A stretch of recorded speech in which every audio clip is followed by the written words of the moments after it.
Hello and welcome to day 5 of the wheelchair basketball here from the Versailles Arena at the Paris 2024 Paralympic Games. First up on court today, we have this women's matchup between USA and Japan. Before the start of the match, we can just see on our screens here we have the coup de bâton. Traditional opening to theatrical performances here in France.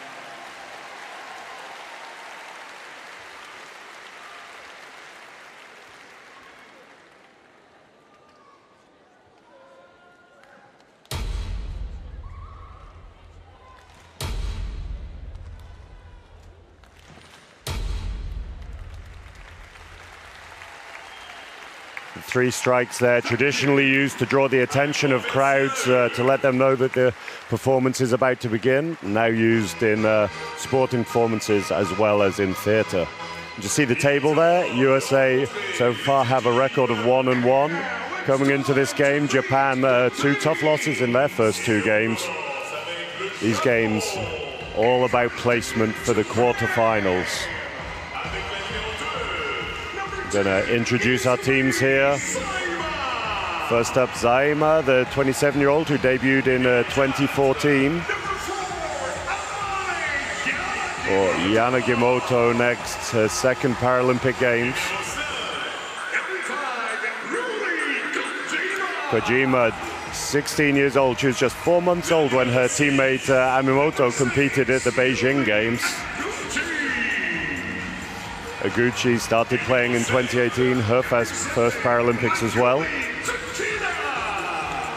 Tsuchida, one of the leading scorers for Japan so far here, averaging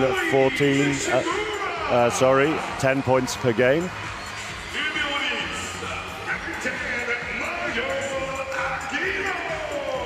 Hagino made her debut in 2014. She was an all-star 5 at the Under-25 World Championships in 2015.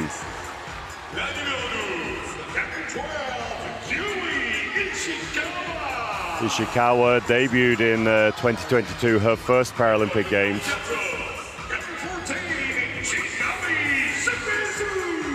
Shimizu, been around since 2020, previously played football before her injury. Mariamoto, veteran of the team, led Japan in assists and steals at the repechage. Captain Kitada led Japan in scoring and rebounding with 17.5 points, 12.5 rebounds average at the repechage tournament. Played professionally in Australia for 2 years early in her career. Also leading the scoring for Japan so far here in the tournament, averaging 14.5 points and again 12.5 rebounds.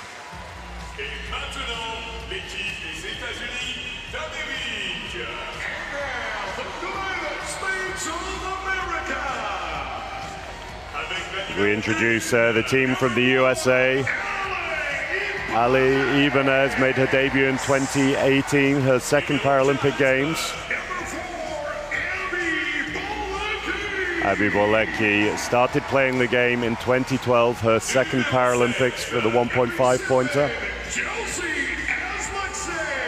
Josie Aslaksen, 1-point player, debuted in 2017. She's coached the University of Arizona team since 21-22 season. Veteran Natalie Schneider, debuted in 2008, 5th Paralympics. Becca Murray, the sharpshooting 2.5, debuted in 2007. Averaging 13.5 points a game so far here. Rose Holloman, absolute world-class player, debuted in 2011 at 15 years old, averaging 18.5 points so far here in Paris. Lindsay Zubru, an absolute sharpshooter as well, debuted in 2017, averaging 8.5 assists a game. Emily Obers, the 4.5-point player, played for the University of Alabama at her first Paralympics. Bailey Moody, 22 years old, started playing in 2014. Ixi Gonzalez shot 62% from the field at the Paralympic Games, made her first ever squad age just 13. And Courtney Ryan, another one of the many shooters in this US team. She's averaging 12.5 points a game so far here.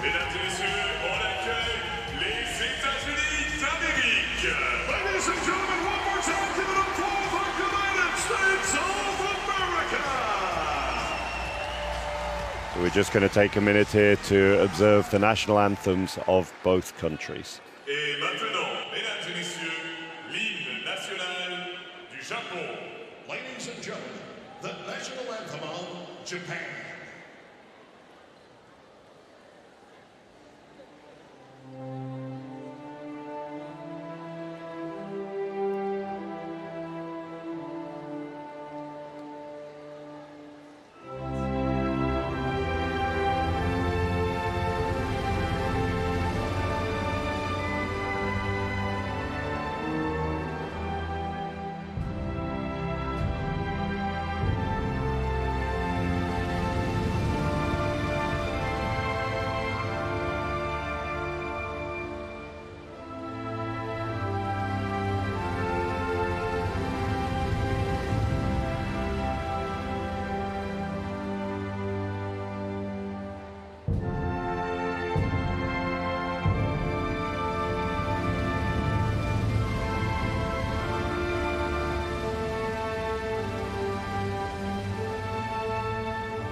Des États-Unis d'Amérique.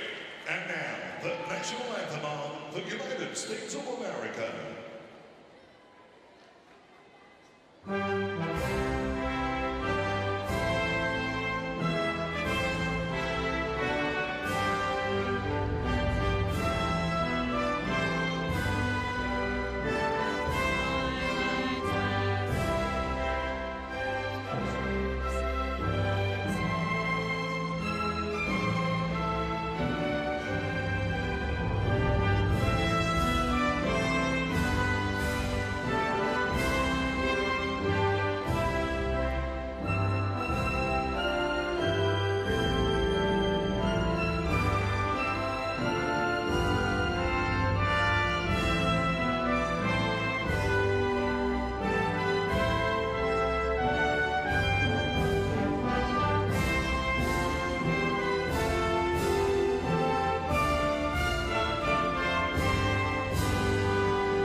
National anthems of both teams there, and we see the Japanese team lined up here in front of us. Great mixture of some really experienced players in Mari Yamamoto and Kitada, but some youngsters coming through as well for Japan. Sure, they'll see this game as an opportunity for them to develop and to blood some of those youngsters, give them experience of playing in front of a crowd like this and in an arena like this. United States of America, very strong team on paper there. They led in virtually every statistic at the Paralympic Games, including points for, points against, shooting 52% from the field and 74% from the free throw line in that tournament. Very dangerous team on offense and incredibly quick and aggressive on defense.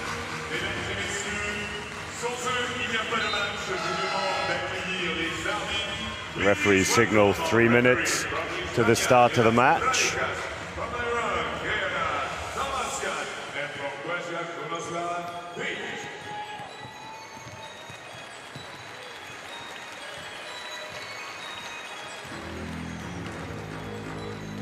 Rose Holloman there. As we said earlier, one of the leading scorers for the US so far here in this tournament. 18.5 points a game, as well as 7.5 rebounds for the 4-time Paralympian. Spent a lot of time playing professionally in Spain, now playing in Germany. And Kitada there as well. She's had some fantastic games in this tournament, knocking down threes for fun. She's someone that the US are definitely going to have to be aware of.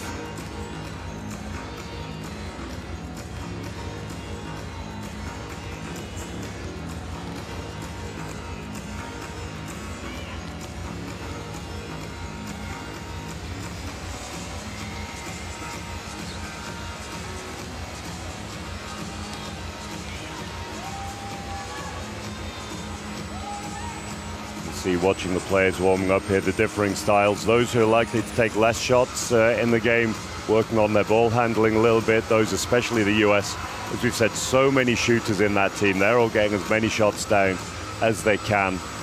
Different angles. Lindsay Zerberg there taking, again, a lot of shots. She's struggled a little offensively so far in the tournament, but her assists have been absolutely fantastic. She's averaging 8.5 assists coming into this game. As we check out the starting lineups here, Zaima, Yanagimoto, Hagino, Amimoto, and Kitada for Japan, as we'd have expected.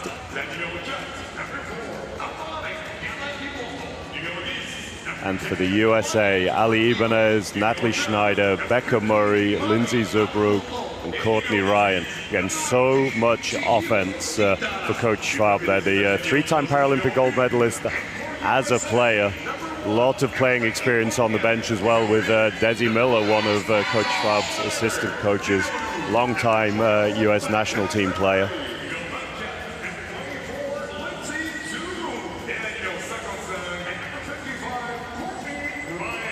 Coaches just having their last words with the players. We've seen the differing styles in the timeouts. The Japanese coach, very fond of letting his players have plenty of time during the timeouts. He's someone who he will initiate the conversation. He'll start making his points, allows lots of feedback from the players. Other coaches aren't such a fan of that. They really prefer, okay, this timeout is my time. You guys can have the discussion when you get back out on the court.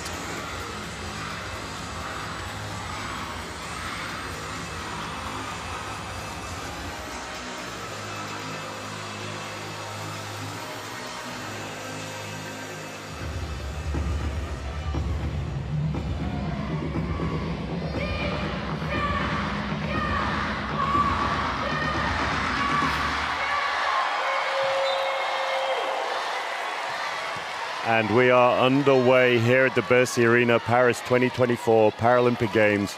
And in this women's wheelchair basketball match, USA have won the tip and get us underway. Nice pass inside early, great ball movement there. First shot just doesn't drop for the US.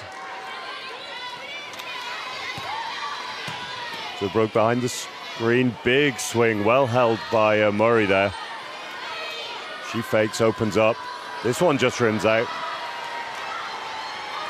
Japan with the rebound, feed the ball ahead. That's well taken there by the guard, but doesn't quite drop either. Couple of misses early for both teams here.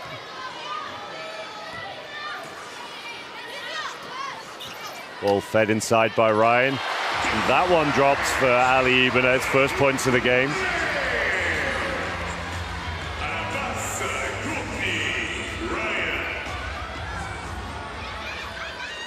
Good ball movement again from Japan. We have Amimoto behind the screen. She feeds the ball inside, just a little short though, stolen by Ibanez. Good start to the game for her.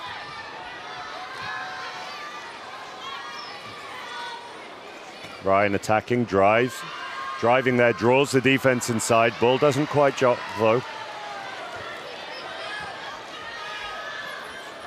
Again, Amimoto drawing the defense all the way down to the baseline. Kitada opens up.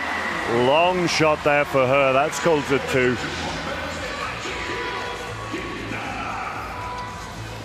Very, very close on that replay. That looked like it was a 3. It's just down as a 2 at the moment, though.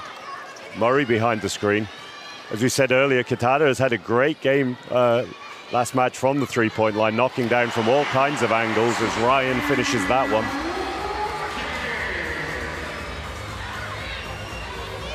A little bit of pressure from the US here, not wanting to allow Japan to get into too much of a rhythm.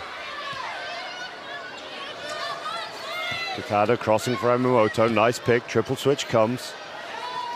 Kicked behind the screen. Passes just a little wayward there by Yamamoto.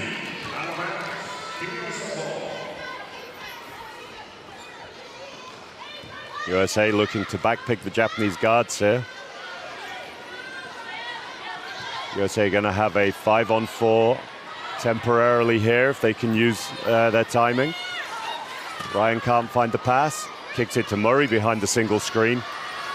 She's wide open. That one doesn't drop, just rims out. Murray still to find her range here today. High line by the USA here. Not wanting to let the Japanese team attack the basket at all. Threatening from three again. Yamamoto cuts to the basket, draws the defense inside. That opens up the wing shot. That one is knocked down. Beautiful shot there from Hagino.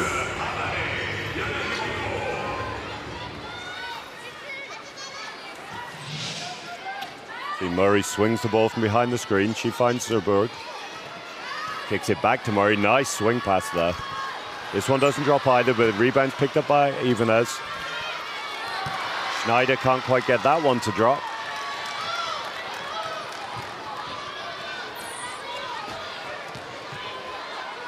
Yamamoto in the middle this time. She does a really great job of driving from the middle, sucking all the defense down to open up space for her teammates.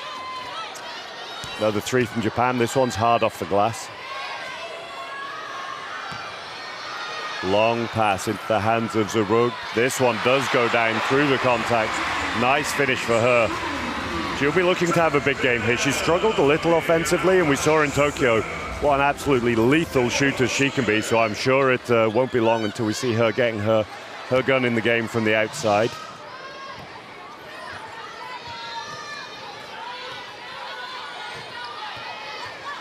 Murray with the ball in transition. Opens up at the elbow. Ball doesn't come.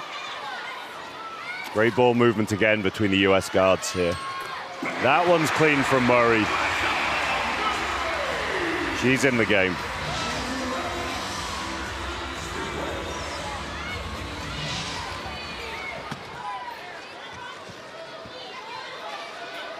And pick in the middle for Japan here if they can use it. Yamamoto to drive. Not found. Ball's back out behind the three. Kitada for three. Doesn't drop this time. Long pass by Schneider. Tough catch then by Zerberg.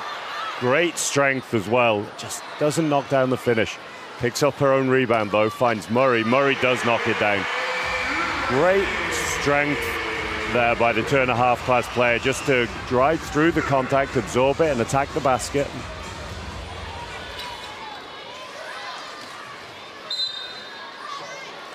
Fouled by Murray on Yamamoto there as she drives into the key. It's been a key part of the Japanese game so far in this tournament is driving through the basket, particularly Yamamoto using her explosiveness to drive, then able to kick the ball there, just regardless of what pressure she's under, just able to find her teammate. The open shots on the outside and the proficiency of the Japanese team from the three-point line has really opened those cuts up. Pass a little wayward there. Can have to pick it up. They need to hurry here. It's going to be a turnover. Great hands by Murray with the steal. You keep playing. Schneider's inside, not found. That would have been a tough pass. Ryan shouting for the ball there, not found again. Would have been a difficult pass. Not the biggest team, the US, so they need to be really concentrating and focused with their passes. Great leading pass there. Very, very tough catch over the shoulder and a great finish. Yamamoto there. Tough to receive the ball over the shoulder like that for the 2.5 point player. Does really well though. Great composure and an off-balance layup.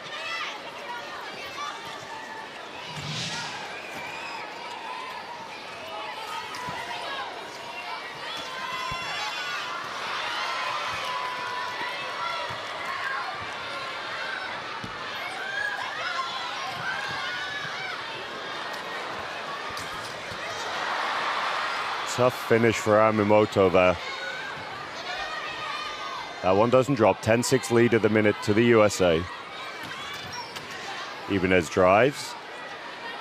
Nowhere for her to go there. She swings the ball to Murray behind the screen. Pick and roll with Schneider. Triple switch comes, kick to the middle. Great ball movement from the US there. Nice shot by Ryan. You can see that absolute classic offense from the USA there. Japan have to jump their shooter. They have to help from the middle as well. That means there's an open shooter in the middle. The fourth player has to recover to the middle then, opening up the shooter on the wing. That's the classic wheelchair basketball offense there, beautifully executed.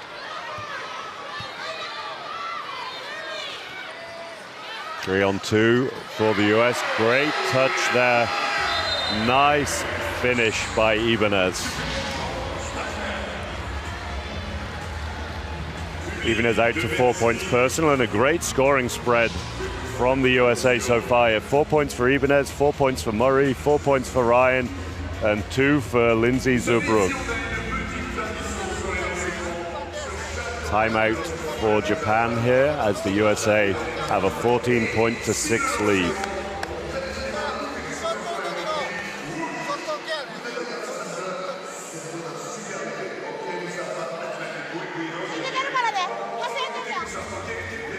So a great example there of what we talked about before the match, these timeouts from the Japanese team. The coach uses the first few seconds to make his point, and then one of the senior players, usually Kitada or Amimoto, they have their say, and they make sure that they're all on the same page.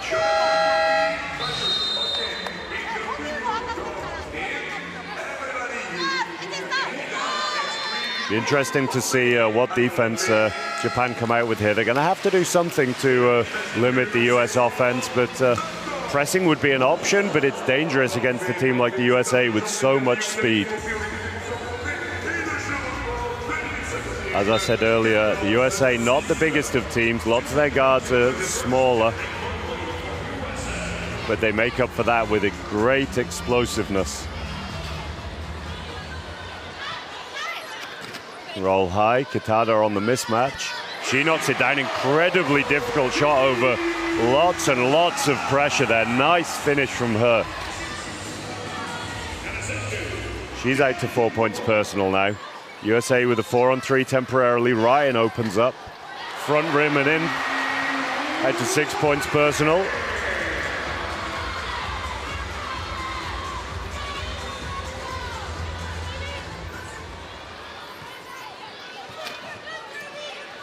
USA again pressuring very, very high there. Aware of the threats of Japan from the three-point line. They don't want to give that up. Amimoto dishes to the wing. This one drops. Great finish again from Hagino. We've seen a couple of those already today. She's shooting 2 of 3.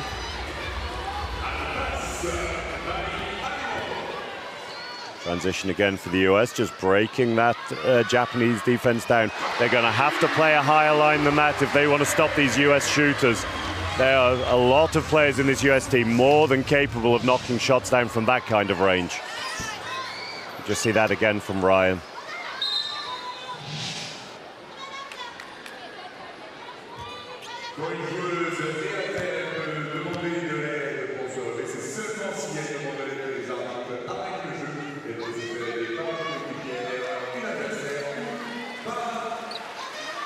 Player down there, so that'll be US ball from the sideline.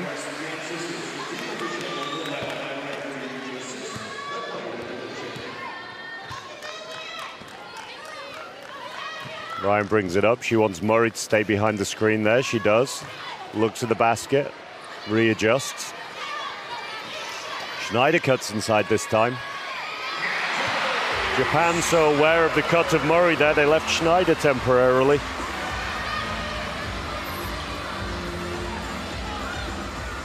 US with some extended pressure here, but the communication's not quite there, and they let Amimoto cut right down the middle of the court.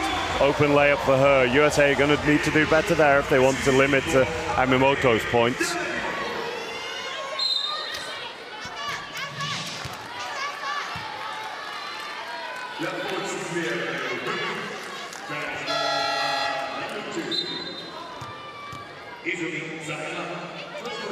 Foul on Zyma there, first personal, first team foul. Just one team foul each here with 9 minutes gone. Very, very clean game so far. 54 seconds left in the quarter. Ryan kicks the ball to Murray. She dumps it inside to Schneider. Nice cut and nice finish from the 4.5 there. As Schneider out to 4 points personal as well now. The scoring spread continuing from the USA. Drive inside from Kitada. Shot just doesn't drop off the back of the ring. Murray and Schneider working to get the back pick on Yamamoto. That'll give them a 5-on-4 temporarily if they can time it right. Nice drive from Zurbrugg. Maybe she can kick it to the open Murray. Shot doesn't drop though. Clock running down for Japan here. They'll need to be quick. Ball past the head, just too strong. As Kitada lands on the photographers there. That looks painful.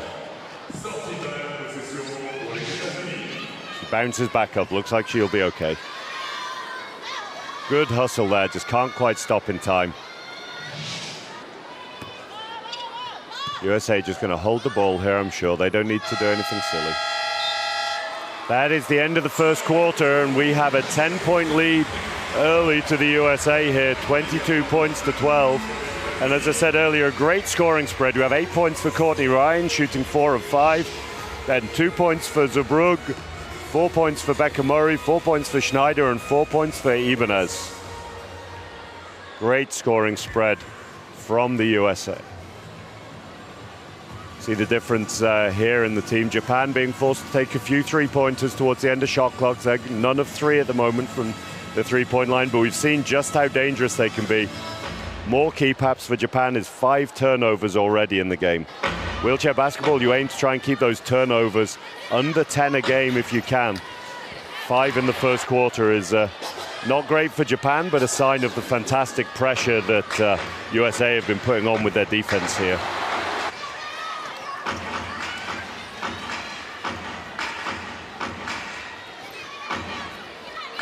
See a tough finish from Ryan under the bucket there. With a couple of the more experienced players like Rose Holloman not seeing the floor yet here for the USA, you can really see that Courtney Ryan is taking over so far. She already has 8 points and 3 assists to go with her 1 rebound.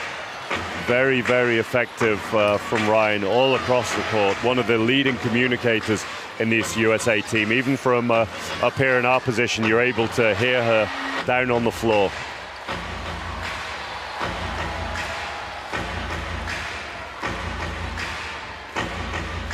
USA won the jump ball, so this is going to be a Japanese ball from the sideline.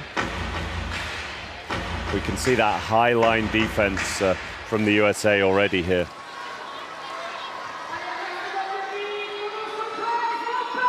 USA doing their best to stay as flat as they can. They don't want to give up any cuts. They know how dangerous Yamamoto can be when she can drag the defense deep. Early cuts here, just dragging the defense down. Nice hands again. Great pressure here from the US. Yamamoto for 3. This one's just short.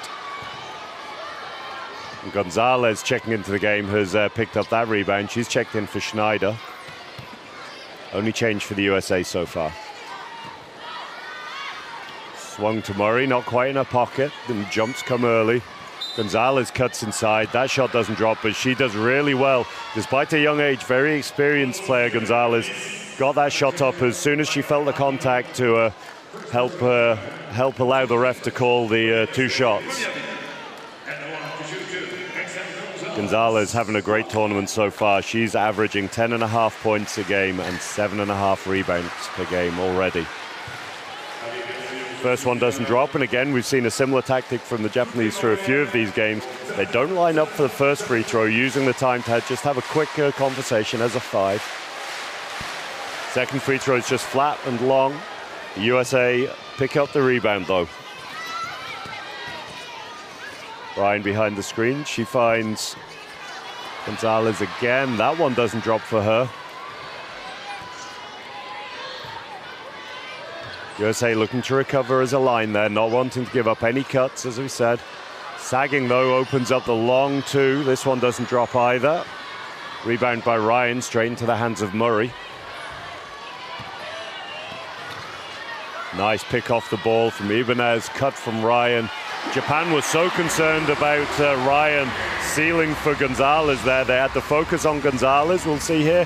Just allowed Ryan to roll all the way through to the basket. Shot missed by Japan, another rebound for Zurbrugge there. Gonzalez is already down early. Zurbrugge finds her, does well to hold on through an illegal contact the referee's called dead. Really a fingertip catch by Gonzalez. You see that again, right on the fingertips there. Great replay there, just showing us how hard she had to fight to rein that one in.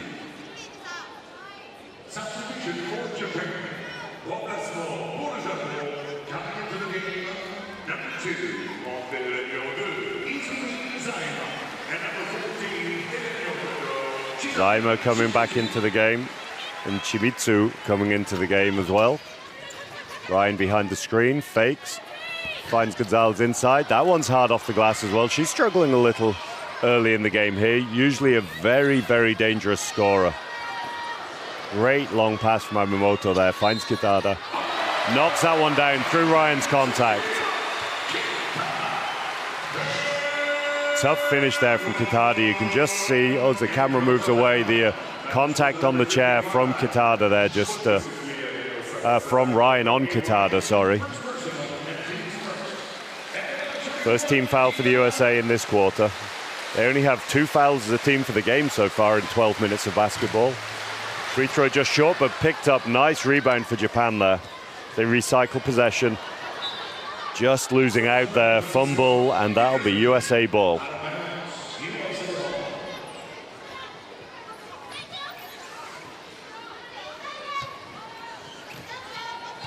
So Ryan start the offense in the middle. She finds Murray behind the screen, threatens, doesn't pull the trigger though. Big swing again, finds Zurbrugge behind the pick and roll, dumps it down to Gonzalez. This one doesn't drop either. Picks up her own rebound though. There we go, first point of the game for her. Sorry, Ali Ibanez there, my mistake. Nice finish. 6 points personal for her now.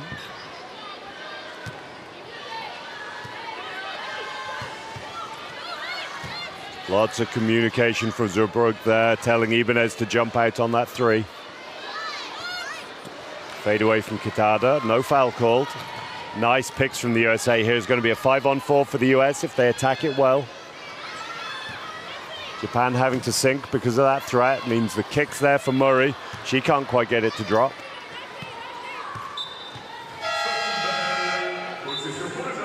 Yeah, we can see the effectiveness of that 5-on-4 there. Japan not wanting to give up a layup, come into a box defense.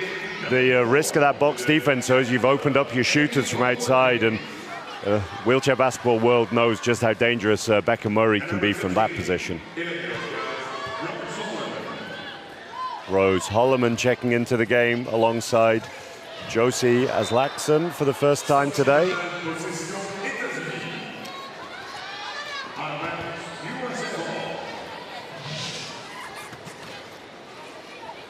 You just see Yamamoto losing control there. Hard landing, that's USA ball. Going to be a pick and roll side between Holloman and Gonzalez. Holloman threatening, not being jumped aggressively yet. Tough catch by Zurbrugge. Holloman with the mismatch in the middle. Tough first shot for her. Zurbrugge picks up the offensive board. And again, we have a weak side with Holloman and Gonzalez. Another tough shot from the middle for Holloman. That one doesn't drop there. Not the kind of shots you really want when you've just come into the game off the bench. You want to get a couple of nice either open looks, a couple of layups to get you into the game, not tough fadeaways over pressure. Rose Holloman, a very, very confident shooter though. That's not something she'll let get in her head. Numbers again for the US here as Japan sag off. Do well to recover though, just smothering the pass. No easy outlets for the US. Ryan behind the screen, doesn't pull the trigger. Pick and roll with Gonzalez. Japan playing in between there, not really giving up the layup. So Ryan with the little shot over the top does very well.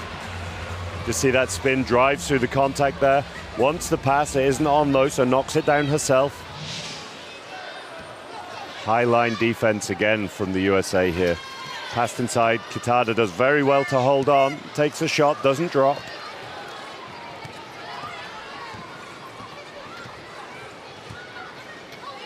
Holloman driving, taking her time. Great composure from the veteran. Finds Zurbrugg inside, she knocks it down through contact again.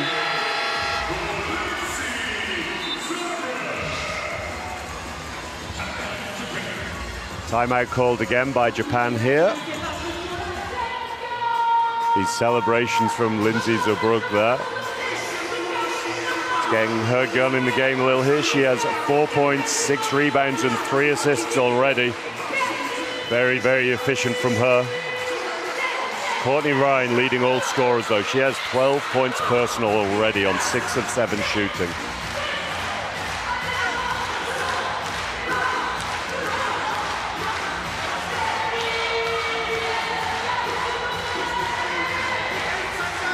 Again, Japanese players leading this timeout. Definitely more of a conversation than a I'm the boss, I'm telling you what to do from the coach here. You see another one of those tough shots from Ryan. There's a little floater through the middle. Japan just helping away from her, not wanting to give up the layup elsewhere. Showing her versatility there. I think she was driving for the seal, but Japan so conscious of letting the US bigs inside that they just let Ryan go, and that's a mistake. We see her stats there, 3 rebounds, 3 assists, 12 points already.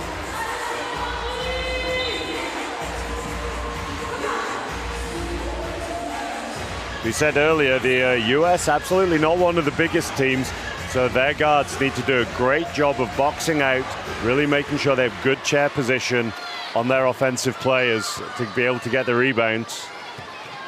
So we see an example there, ball able to bounce in the key off the missed shot because the US have done such a great job with their one-on-one defense. Ryan drives, tough finish there, this one doesn't drop. You can see how confident she is. 4-on-4 at the minute for Japan. Ryan recovers. Chida open behind the screen. That one's just long. Rebound USA. Again, USA working on the back pick. They have 2 out if they attack this quickly. Zurbrugg driving. Holloman inside under lots of pressure. She's strong though. This one doesn't drop. Great strength by Holloman to get the position there. Just can't quite find the finish through the trees there.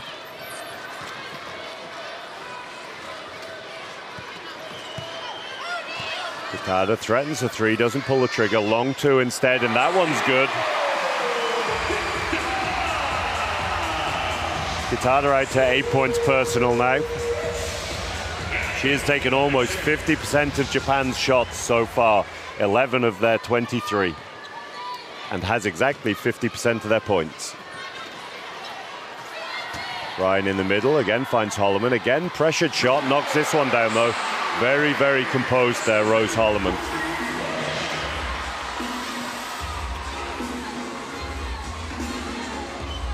Lots of pressure from USA here, and is Holloman with the steal. Finds Zurbrugg inside, nice finish through contact again. Really showing her composure here, Zurbrugg. She's anticipating the contact here as we see Holloman steal. Knows the contact's going to come. That doesn't impact her shot whatsoever. Great touch off the glass. High line from the USA, not wanting to give up any cuts. Kitada for 3. This one's just off. Another rebound for Zurbrugg. She is out to 7 rebounds personal already. Fantastic from the 2.5-point player. Holloman, great feed inside. Tough for Gonzalez there. That was a great cut. Finish looked lovely, just rolled out.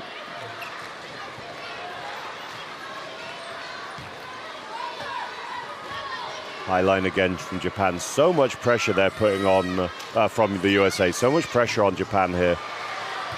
Good rebound by Holloman, taking her time. Gonzalez is working off the ball to get the back pick. US attacking now. Holloman with the drive. Doesn't take this one. Finds Ryan behind the screen. Rolls around, just comes out.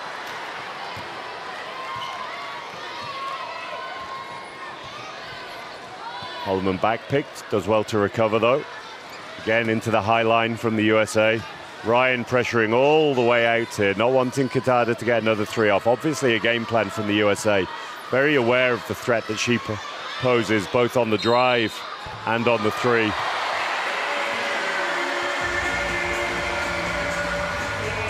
Interesting to see if the referee called and one here on that make. You can just see Bolecki just backing up there before she puts her hands in the air. The referee has called and one. Had Bolecki stayed stationary there, that wouldn't have been a foul. She just pulled back into the Japanese chair though. And the free throw is good as well. And one for Shimizu there.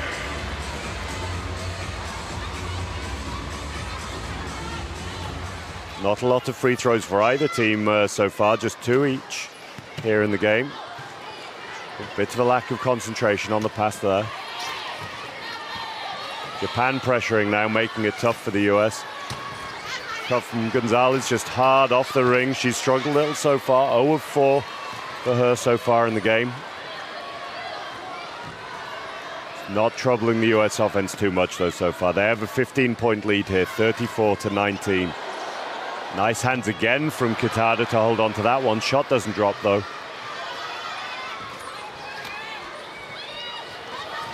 Long pass. Holloman can't quite hold it though. A little over ahead. And smart contact perhaps from the Japanese player there as Holloman's going up. Referee's eyes are towards the ball and there's just a little contact underneath, making it difficult for Holloman to concentrate on the catch. And Mimoto checking back into the game now, the three-time Paralympian for Japan.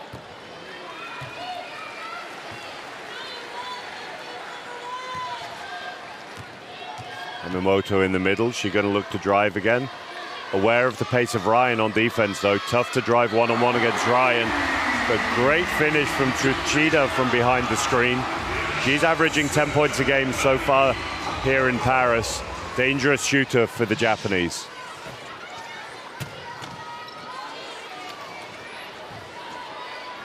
Nice pick and roll there. Triple switch comes from Japan. Traveling called there by the referee. Again, that was a perfect example of the triple switch coming, but Japan doing well to play in the passing lanes there, not giving Ryan any obvious options for the pass.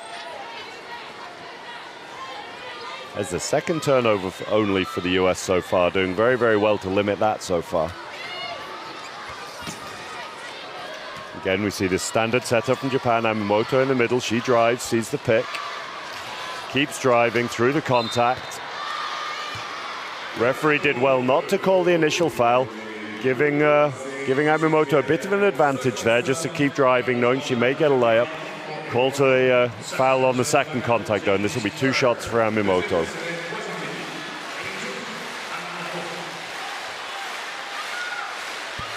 First good, nice shot from Yamamoto.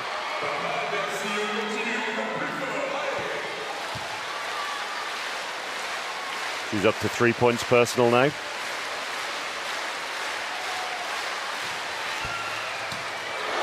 Second is long, but drops right back in there.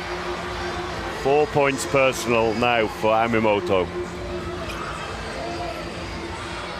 USA doing well to hold on to the ball.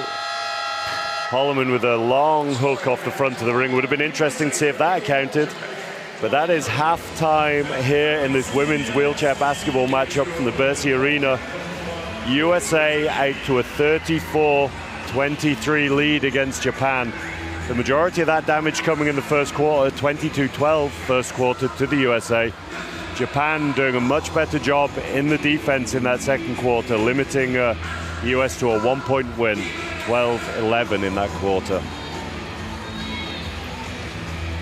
You just take a look through our scorers, pretty even scoring spread from Japan, 8 from Kitada, 4 for Yamamoto, 4 for Hagino, 3 for Shimizu, 2 for Tsuchida, and 2 for Yanagimoto. Look at our team statistics here. USA have taken 10 more offenses so far, 10 more shots than Japan. Absolutely key. Japan with 8 turnovers already in the game. That's largely through the pressure from the US team. We take a little look at the US scorers. Courtney Ryan, a bit of a standout at the moment, shooting 6 of 9, 12 points for her, to go with her 3 rebounds and 4 assists.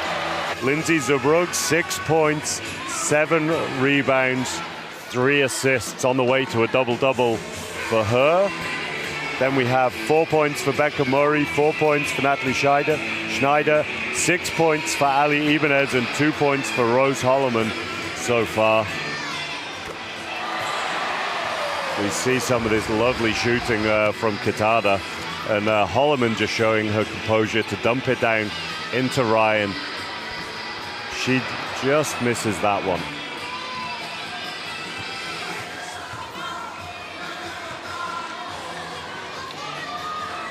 There we see Tsuchida from behind the screen. We go into the break here at the Bercy Arena.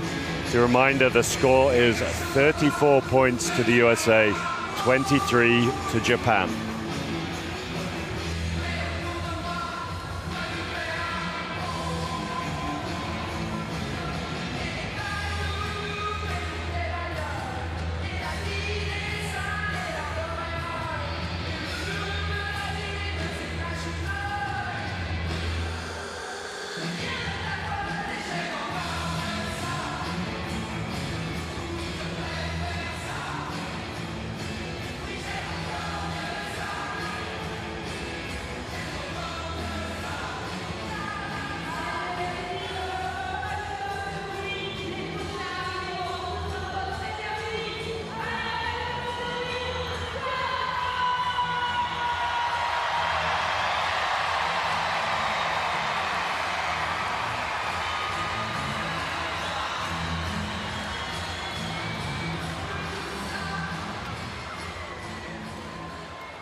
Welcome back to the Versailles Arena here at the Paris 2024 Paralympic Games. We are watching the USA women take on Japan. USA had a great start to the first quarter, winning that 22-12. Japan limiting the US a little more in the second quarter, allowing them just to take that quarter by 1 point, 12-11. But that means it is a 34-23 lead for the USA going into the second half here. See an animated Japanese bench there. They're ready to get going, I'm sure. And Courtney Ryan of the US sat on the bench at the beginning of this half. USA using the opportunity to run some of their players through. We see a game of rock, paper, scissors going on between the two here. Let's see if that means one of them gets to take a three to open this half. And here it is, the screen, Murray for three, Murray for three. I guess she won the rock, paper, scissors. Good start for Becca Murray here in the third quarter. Nice steal by Holloman, and the US are off to the races. Early ball movement here. Through the contact. Shot is good there for Emily Oberst. Her first points of the game. The reason there is no foul called there is that was a straight line all the way through by Mari Yamamoto, as Holloman comes away with the rebound.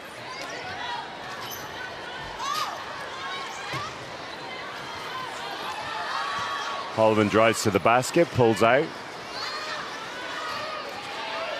The US with a man out, opened up inside. Tough finish through contact, ball doesn't drop, but we're going to get free throws here for Oberst. Again, we're seeing the same tactic from Japan. Each time there's two free throws, the team take a minute, just have a conversation, get each other on the same page, and then line up ready for the second. First free throw doesn't drop.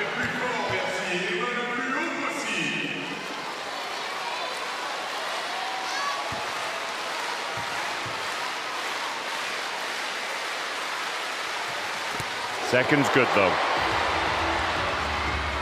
USA is starting this quarter with a 6-0 run. Interesting to see how long Japan wait to take a timeout, but that's a great cut from Yamamoto. Lack of communication from the US there, just not checking their shoulders, and they need to be aware of the speed that Yamamoto has. Very, very explosive player.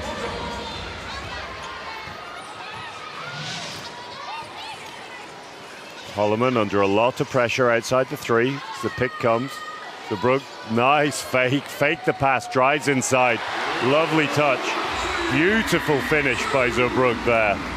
Just to fake the pass down to a teammate, drove. Japanese player had completely bought the fake. Attacked the basket, finished well.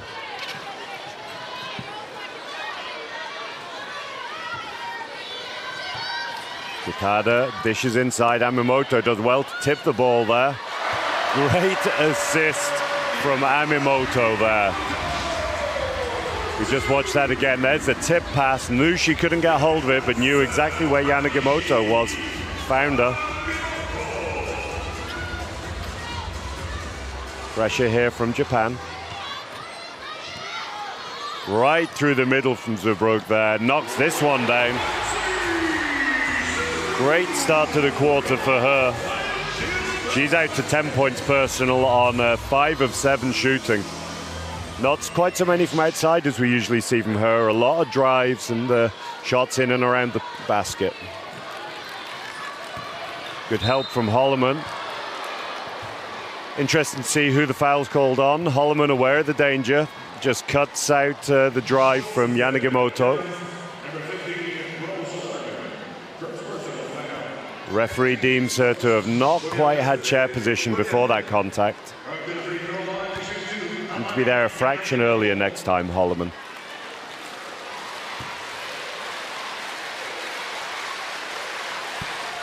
First a little long from the Japanese shooter.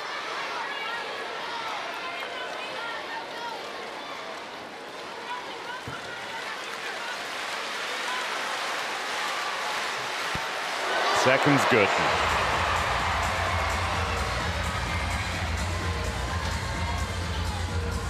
Japan putting some full court pressure on the USA here, just looking to disrupt their offense a little.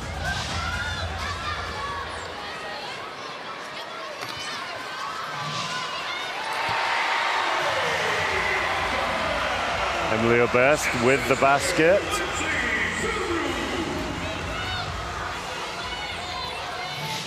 She's shooting 100% from the field so far.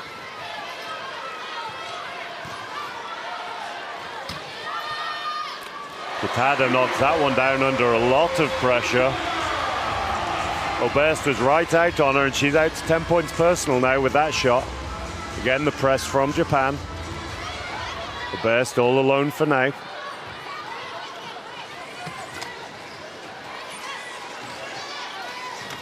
Murray behind the screen, doesn't find Oberst inside. Zebrugge looking to drive again, dishes, finds Murray again. Takes her time, knocks this one down, nothing but net.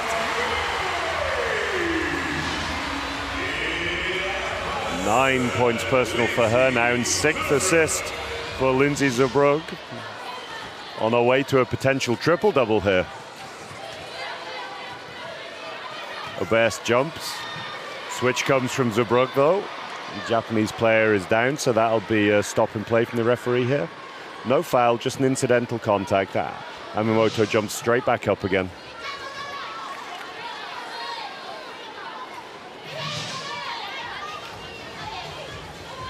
And you can see this pressure defense from the USA. They've forced so many turnovers so far in this game.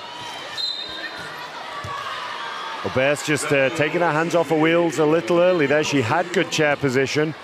Reached up to try and block the shot a little too early, you'll just see here. If she'd have taken an extra push, she may have kept chair position in front of Yamamoto.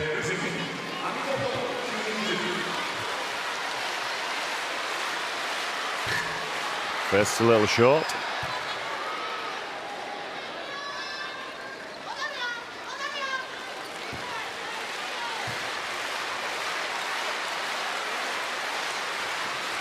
Second's good though.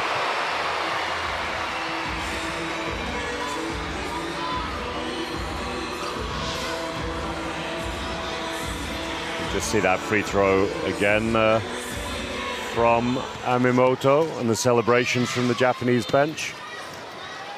Fired inside by Murray. Oberst is well to hold on and finish that one. Great scoring start for her. She's out to 7 points already on a 3 of 3 shooting, 4.5 minutes of game time. 5th assist for Becca Murray. Yamamoto drives, opens up for the 3. Shot doesn't drop. Murray with the rebound. Oberst again driving to the basket, but that opens up the lane for Zebrugge. She knocks it down. That basket there was just caused by that drive from Oberst. Oberst attacked the defender, drew her to the other side of the basket, the weak side, and just allowed the easy pass to Zebrugge for the layup. 12 points personal for her now. On 75% shooting as well. Big step up for her today. Will do her the world of good moving forwards. Yamamoto drives, wasn't expecting the ball there though, picked up. Zebrugge does well to balance that then. That could have easily been called a foul if she went in too aggressively, but just sees the opportunity, hand on the ball. Clean fight for it.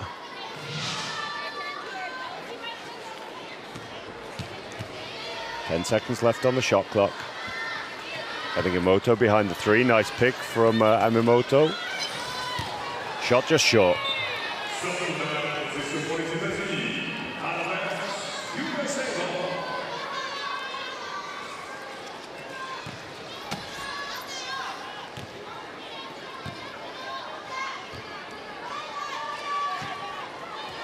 Zebrugge brings the ball down. Let's see if she pulls the trigger. She doesn't. Seen great variation from Zebrook, someone who's really known as a shooter, someone who can be devastatingly effective from outside. She's been faking those shots today, drawing the defense, and then just able to drive to the basket and finish there. That variation makes her very, very hard to stop.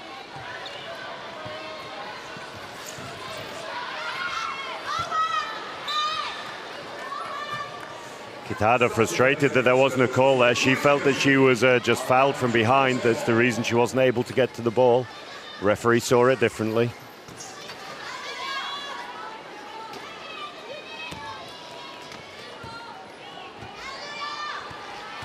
Murray brings the ball up.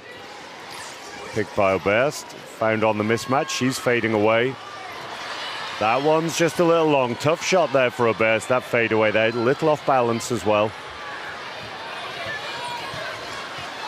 Great block by Zebrook there.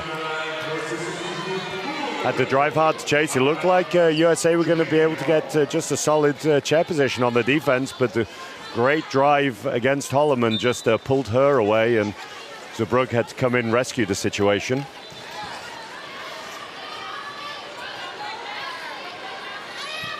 Ten seconds on the shot clock now, and Mimoto pulls out.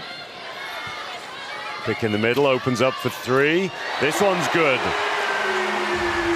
Great shot from Yanagimoto again. There's nice pick from Yamamoto, opens up the three for her, and she knocks that one down, nothing but net.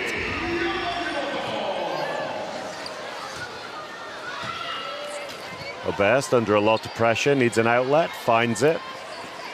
Murray behind the screen, early jump though by Japan. They don't want her getting free. Murray swings it, they still have the pick on that side, so that leaves Holloman open, but she's just short on that shot. Tough pass there. We talked about that in one of the earlier games, that when some of these Japanese players, they use a chest pass for the long pass. That's good if you can catch it straight away, or maybe just after one bounce, but as soon as it hits the ball with a chest pass, the ball just picks up top spin and it tends to run away from the offensive player.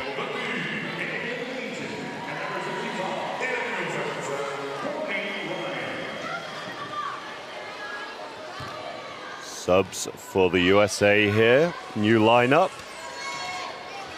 He's Natalie Schneider come into the game along with Courtney Ryan. Caitlin Easton as well coming in for her first minutes as Holloman cuts to the basket, finds it, fading away. Difficult shot across her body there. And she may have been expecting the contact just to stop her rotation.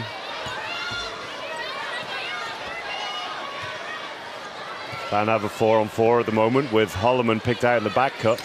Court, nice cut, finishes tough though from Yanagimoto.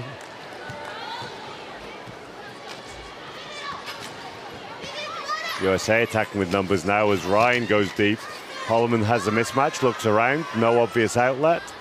She just misses that one. Eaton can't quite pick up the rebound, outsized there.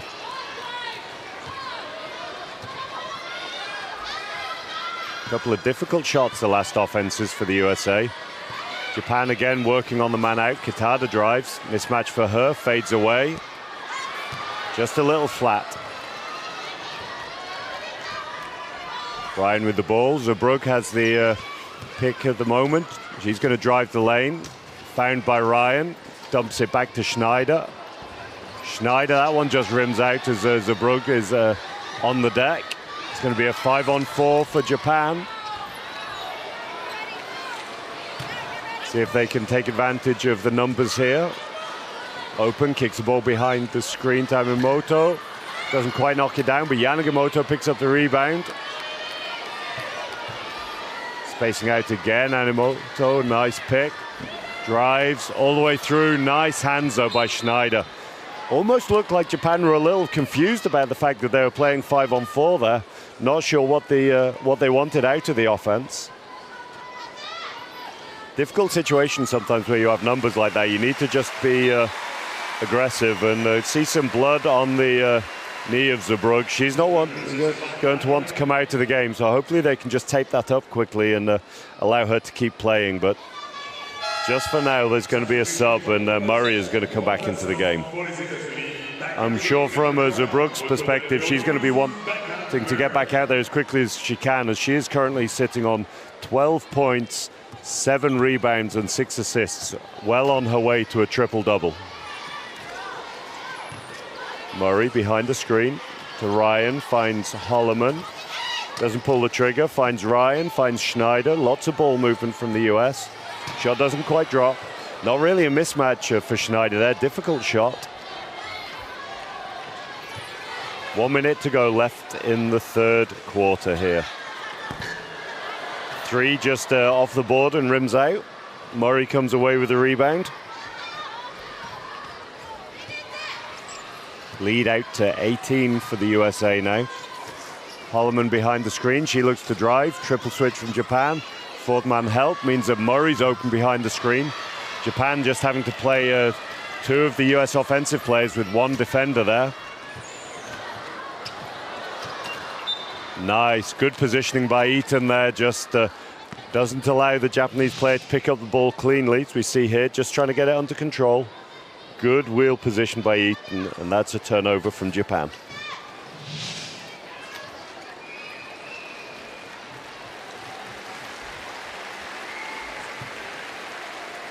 Ryan inbounding to Murray.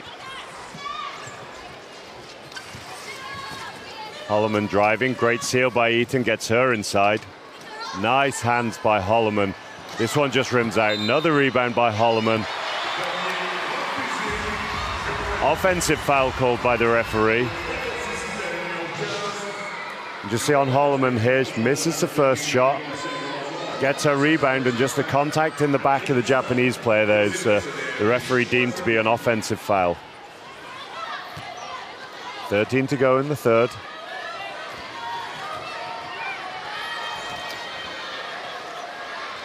Under pressure from Schneider. That one drops though. Great finish from Hagino. Big hand in the face from Schneider. She knocks it down anyway, and that eats into that US lead. Best scoring quarter so far, that for Japan with 13 points, but USA managed 18, so that's extended their lead. USA now 52 points to 36 ahead against Japan. Take a look at the statistics here. Japan now 1 of 8 from the three-point line, struggling a little more today. 13 turnovers already to Japan from just 2 to the USA. USA not got so many points out of these turnovers, just 6, but those extra possessions adding up over the course of the game. We see Murray knock down that 3, a game of rock, paper, scissors between her and Zurbrugg to decide who took that. We see another nice finish from Oberst. Have a quick look at our scorers here. Courtney Ryan and Lindsay Zurbrugg both on 12 points. Ryan also with 5 rebounds, 4 assists. Zurbrugg with 7 rebounds, 6 assists. We'll see if that cut to her knee means that she struggles to get to a triple-double. Becca Murray is on 9 points, 4 assists, 4 rebounds, and 6 assists. For Japan, Kitada is leading the scoring with 10 points. Yanagimoto with 8, 6 for Hagino, 7 for Amimoto, 3 for Shimizu, and 2 for Tsuchida so far.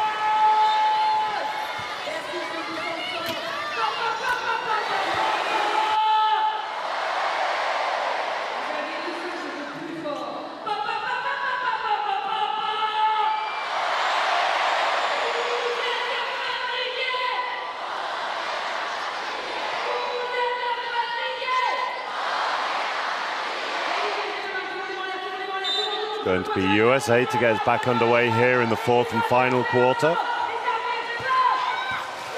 Murray looks at the 3. Good jump though by Hagino.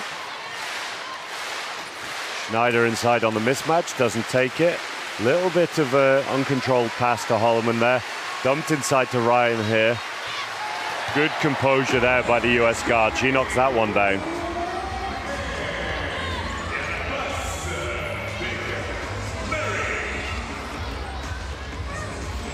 Yanagimoto under lots of pressure from Ryan, not wanting her to get 3 off. Amimoto looks for the drive, doesn't have it, dishes. Kitada from 3. USA try and play safe and play under there, open up the 3 for Kitada. Looked good, but just rattled out.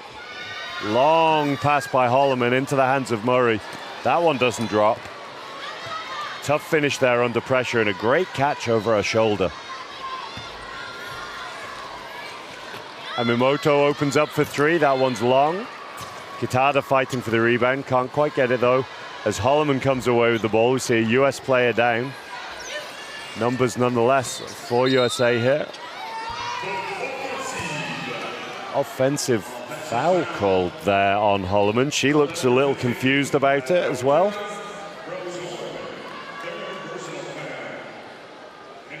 Eyeballing the referee a little bit there without asking any questions, but it didn't look a hard contact necessarily.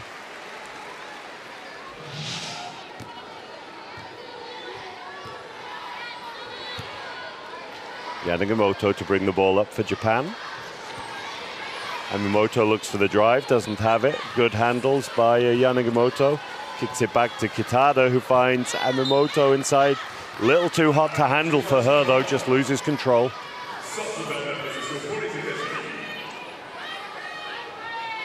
Press again from Japan as we hear shouts of press break from the US bench. Long pass by Ryan, just intercepted by Amimoto. Can't control it though.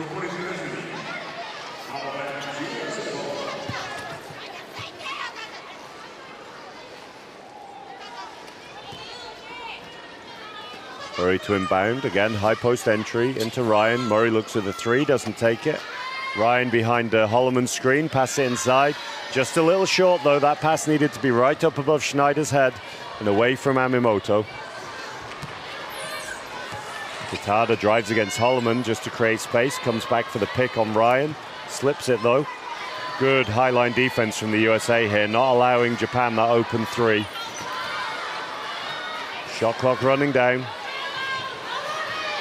Nice hands by Holloman, gets the steal. Numbers from the US if they can use it.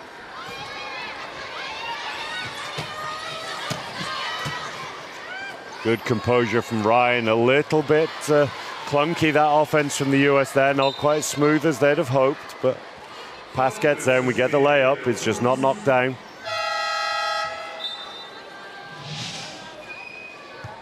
We just see that foul by Murray there, just stopping the transition. And this will be a timeout to the USA here. No cause for concern at all for the USA here. Probably just wanting about being our time. You can see Coach Schwab there saying, take a breath.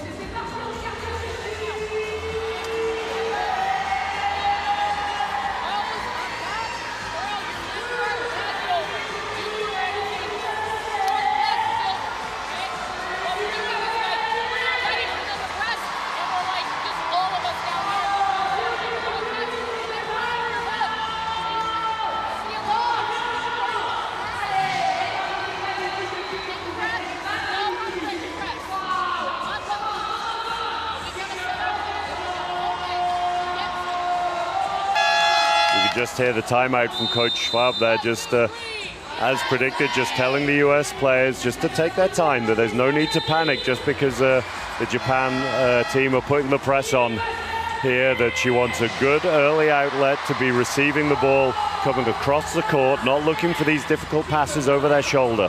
Want to create a nice passing angle, two passes, break through the press, and then just composure at the other end. They're winning this quarter 2-0, but they just want that little bit more composure for some of the games that are coming up. Nice drive and dish from Yanagimoto. Ball finds its way to Kitada under a lot of pressure. That one's just short. US looking to break the press here. Nice crossing. Japanese press not necessarily designed to generate steals, just designed to disrupt the US offense, and that's what it's doing at the moment. The US are getting shots out of it, but they're not knocking them down. They're not quite as composed as they would usually be, and that's the idea behind this Japanese press.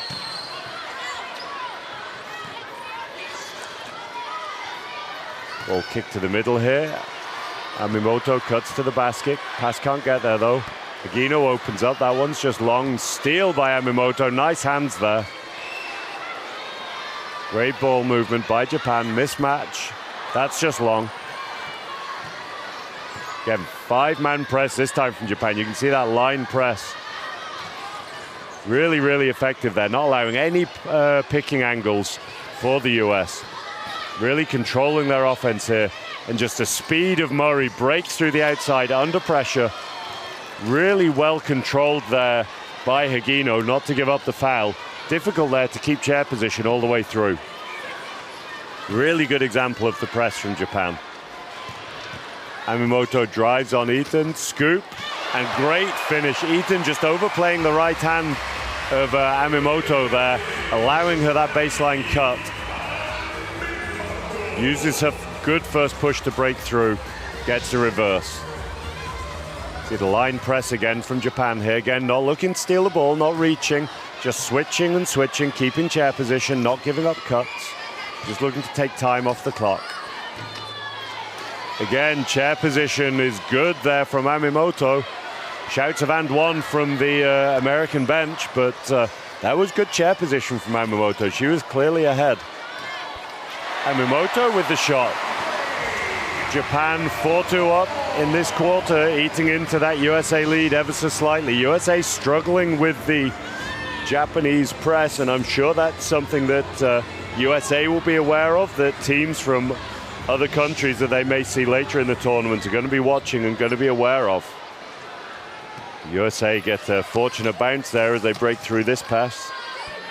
Holloman, tough chair position, tough finish. Another little look at the referee. And another.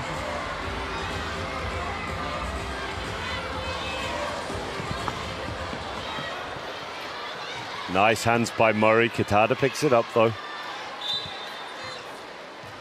Higino was just down. Referee stopped play. See 4 subs coming in for the USA here. They have a 16-point lead still with 14:42 left in the game.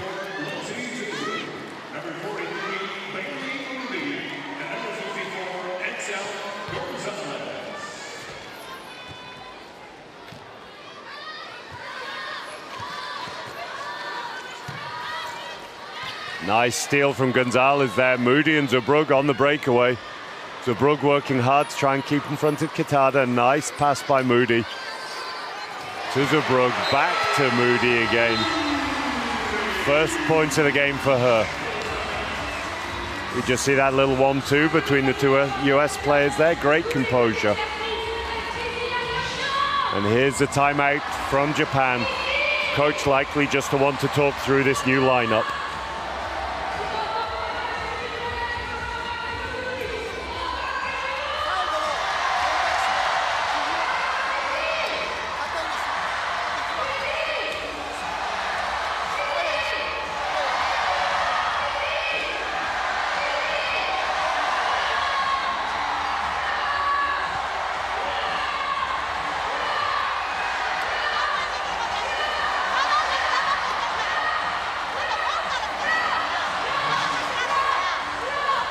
Just see some highlights here, even as on the curtain. That game of rock, paper, scissors between the two US players to decide who got to take the 3 earlier in the game. And some of the strong finishing by Lindsay Zubrug there, thanking her teammates for the pass.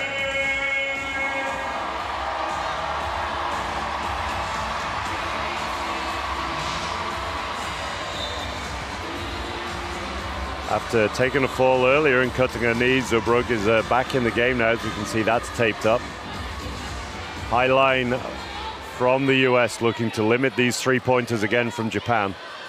They've done a good job of that generally so far today. That one's off the glass, a little long. Gonzalez just struggling to rein that one in, gets hold of it though. Ball into Zubrug's hands. Got 5-on-4 for the USA ever so briefly. Japan do well to recover. Moody on the mismatch, doesn't quite get that one to drop. Back pick by Japan means that they'll have a 5-on-4 temporarily. Driving through the middle, finds a pass to Amimoto. She fades away, knocks that one down over Aslaksen. Press again from Japan. Having to cope with the US runners, though. Gonzalez broken out early just to break the Japanese line.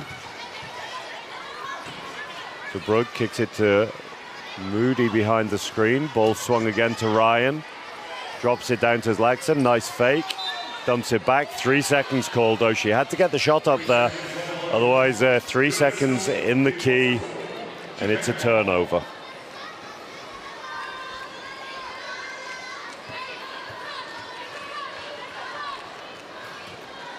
Ball rolled in by Japan. Gonzalez forcing them to pick it up. Kitada with the 3. That one's just short.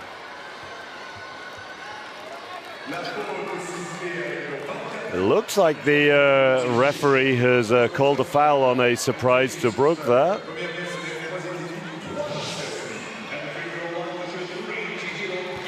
Three shots for Kitada here. First's a little long.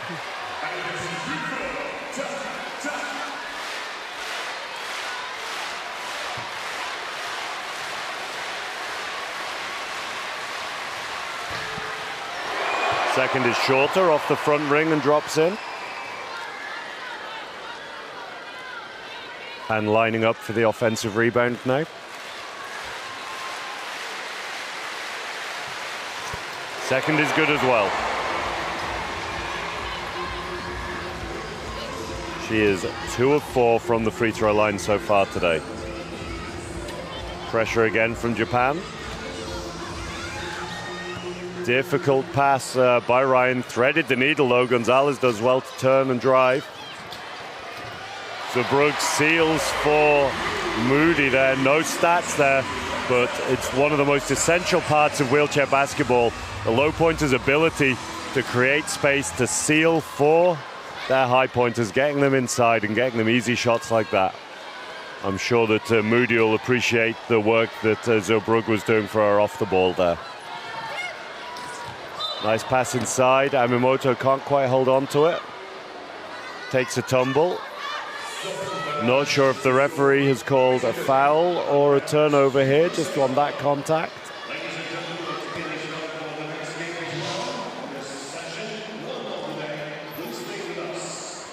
It looks as though he's called turnover. Press is off by Japan now, just hustling up a little. Amimoto deciding to recover. Gonzalez screening for Zurbrugg. Threatens. There's no jump, so she pulls the trigger. This one's just off.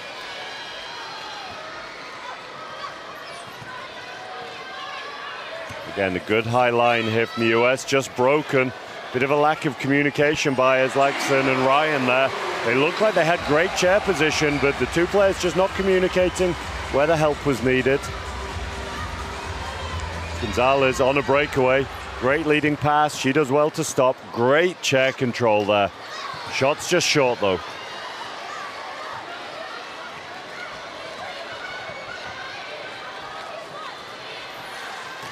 Good recovery from the USA.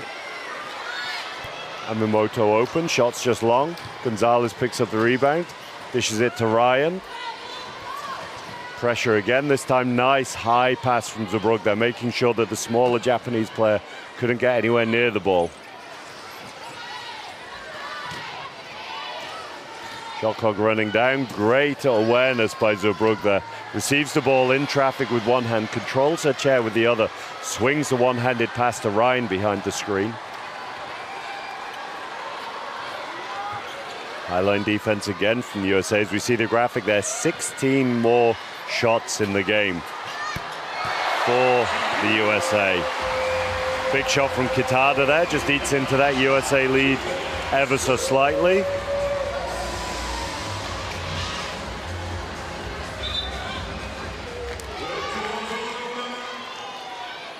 Japan forcing the turnover there, just forcing Zlaxen back into her own half, backcourt violation. Japan actually leading this quarter now, 12 points to 8. Still a 12-point deficit, though, with just 51 seconds left in this game.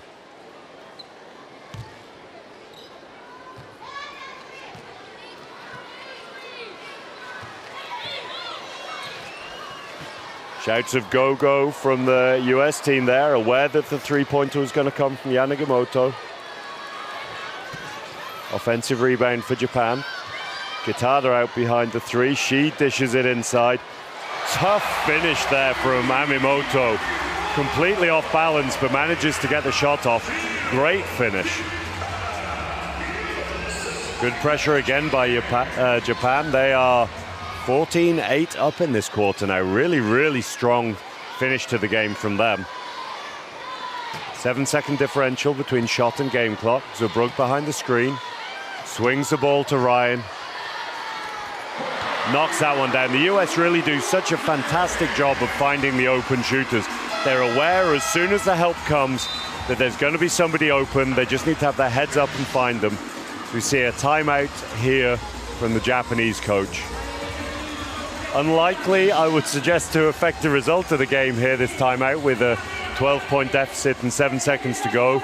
But for Japan, a lot of things that they're doing today is about preparing not just for future games in this tournament, but future tournaments for their younger and some relatively inexperienced players out there. So all of these great learning opportunities.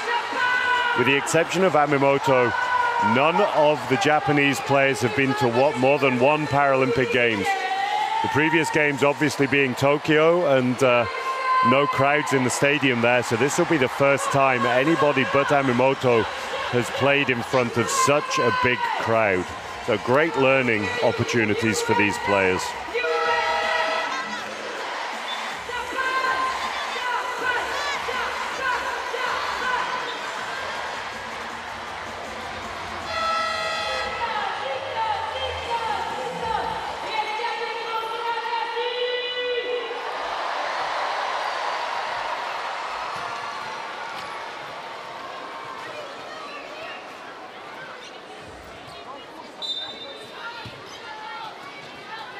Japanese inbound. Let's see what play they draw up. I'm sure they're going to be looking for a three here. Difficult though. Great pressure from the US. They were ready for that. Open shot on the weak side. That one's knocked down. Great finish to the game from Yanagimoto there. Well drawn up by the Japanese team, drawing all of the defense towards the three-point shot as she opens up behind the screen. Open shot for her, knocks it down. Strong finish to the game for Japan. Nonetheless, USA take the win 62-52. High fives all round between the two teams. Great show of sportsmanship all the way through that game. USA will be pleased with the result. It was the win that they needed, but there'll be elements of that performance that they know they'll need to improve on if they want to progress in this tournament. Other teams watching that game in particular will see the effect that the Japanese press had on the USA. That press, something some teams might be a little worried about using against the USA. One of the quicker teams in this tournament, but Japan used it to great effect there, winning that last quarter 16-10. See the statistics here. Team USA with 13 more shots than Japan and forcing 17 turnovers from the Japanese team, while only committing 6 turnovers themselves. Not that much difference in the shooting percentages, 43 to the USA and 39 to Japan. The difference was just the number of offenses. We see the standings there. USA 2 wins, 1 loss. Japanese team with 3 losses. They won't be too concerned about that. They'll have learned a lot from those 3 games. Just going to take a second to go through our scorers list here. And first of all, for Japan, 2 leaders have been similar every game for Japan, with Kitada and Amimoto with 16 and 15 points respectively. Kitada also with 6 rebounds and 3 assists. Amimoto not far off a triple-double with 12 rebounds, 7 assists. Yanagimoto with 10 points, 6 rebounds, 6 assists as well for Japan. For the USA, Courtney Ryan, 16 points, 5 rebounds, 4 assists. Emily Oberst, a quick fire, 7 points for her in just under 7 minutes. Lindsay Zurbrugg, 12 points. Bailey Moody, 4. 9 points to Becca Murray. 4 for Rose Holloman. 4 for Natalie Schneider, and 6 for Ali Ibanez.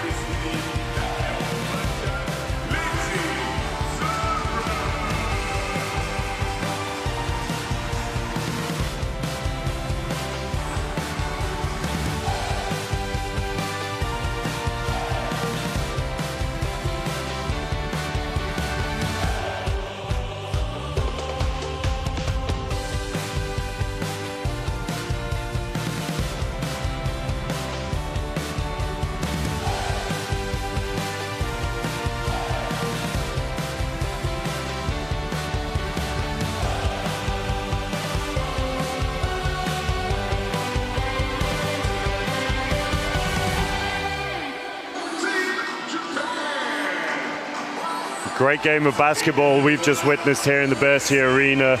Team USA taking the win 62-52 against Japan.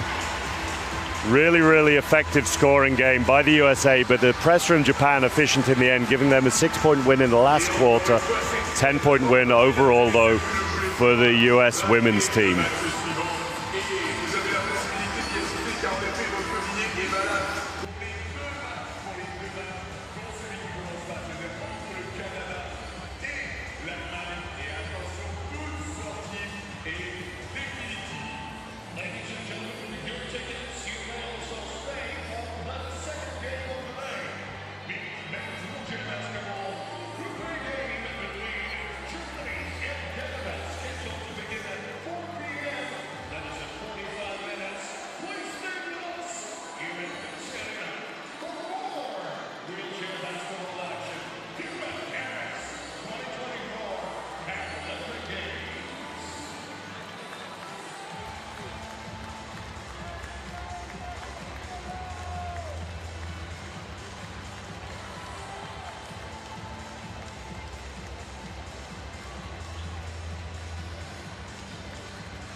great game coming up here between Germany and Canada, and our player to watch from Canada is number 4, Nick Gonchik.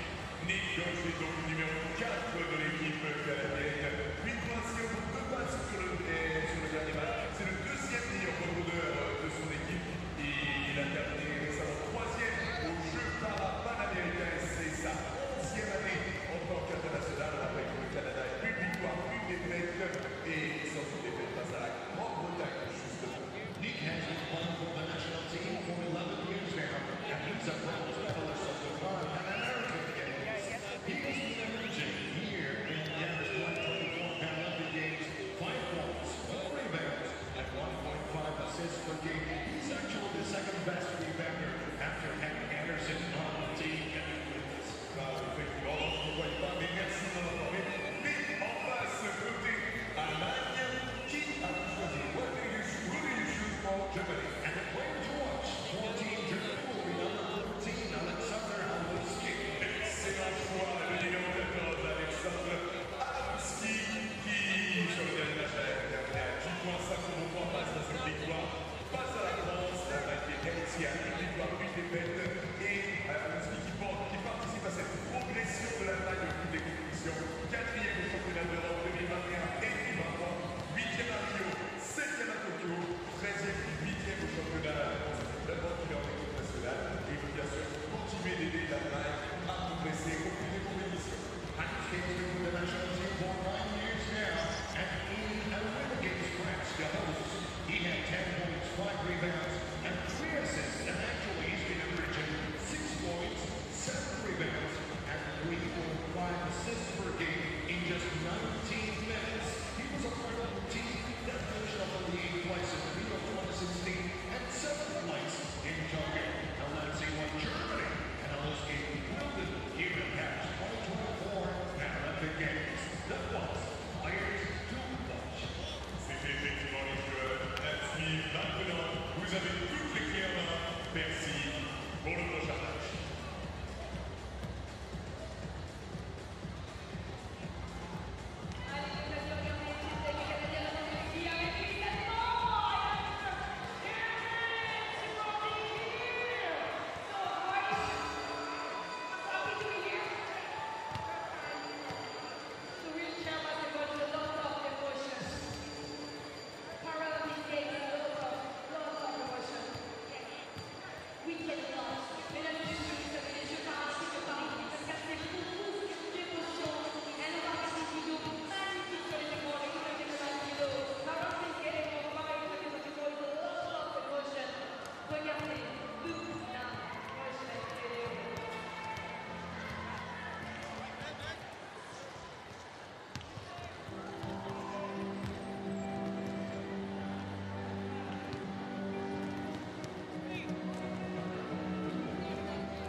Hello and welcome to the Versailles Arena here at the Paris 2024 Paralympic Games. Day 5, and we have this men's wheelchair basketball match between Germany and Canada. As we can see from the table there, this matchup absolutely crucial for securing the best possible quarterfinal spot for both teams.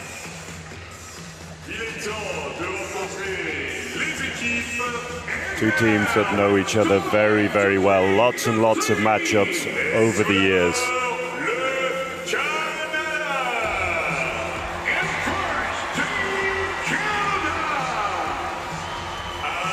Introducing the teams from Team Canada. First up is Nick Gonchin, the 4.5-point player here at his third Paralympics. He's averaging 5 points a game so far. Garrett Ostapchuk, the 24-year-old two-pointer, his second Paralympics, also averaging 5 a game. Veteran Bo Hedges made his debut in 2007, also averaging 5 points a game. Vincent Dallaire, 1.5-point player with a huge wingspan, used that to great effect, picking up on average 2 offensive rebounds a game. Colin Higgins, standout performer so far from Canada with an average of 26 points a game. Another veteran, Chad Jasmine, in his 4th Paralympic Games. Legend of the game, Patrick Anderson, 6th Paralympic Games, averaging 21 points and 8 assists so far this tournament. Jonathan Vermette made his debut in 2013, 3rd Paralympic Games. Tyler Miller, earlier there.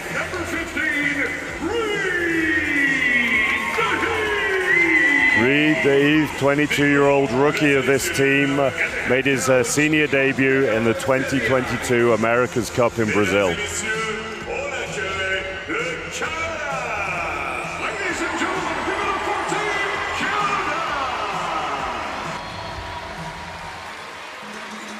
Coach Matteo Ferrani there from Canada. Been in charge of the Canadian team since 2017. He's also involved with the coaching rather of Australia, Brazil and Italy. For Germany, Nico Dreimüller, one of the leaders of this team, his 3rd Paralympics. He is shooting at 61% from the field so far, followed by Matthias Güntner. He's been the standout for Germany, 20.5 points a game at 63% shooting for the 25-year-old from Landil. Tobias Hell, a 24-year-old from Hanover United, 2nd Paralympics. Lucas Glosner, another 1-pointer, just transferred to the Thuringia Bulls from the Munich Iguanas. Captain Jan Haller, his 4th Paralympic Games. Jan Zadler in his 2nd Paralympics. Jens Eike Albrecht, the 33-year-old from Michel Engel, the coach's former team, Thuringia Bulls, his 2nd Paralympics. Thomas Boehmer, one of the stars of this team, long-time member of the RSV Landil team, averaging 12 points a game, 9 assists a game, and 7.5 rebounds a game. Youngster Alexander Buda from Hanover United, his 1st Paralympics, averaging 5 points a game. Youngster Thomas Ryer, a young man with a great future ahead of him, plays for the Cologne 99ers in Germany. And Julian Lammering, a 3.5-point player, member of the German under-23 men's team that won silver at the recent European Championships, alongside his brother, in fact.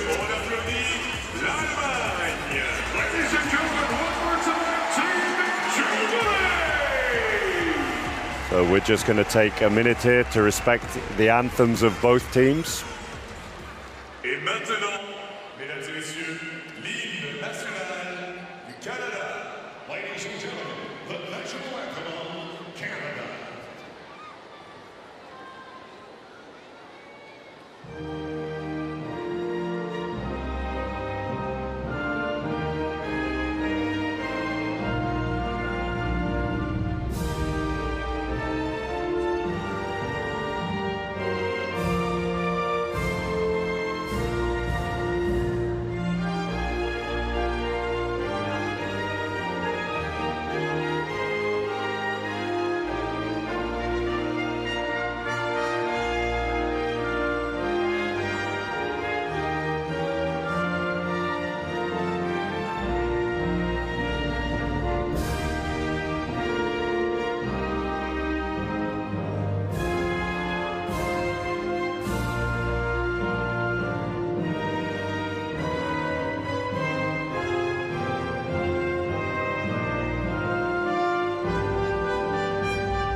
national anthems of both teams there as we have a look just briefly at the Canadian team.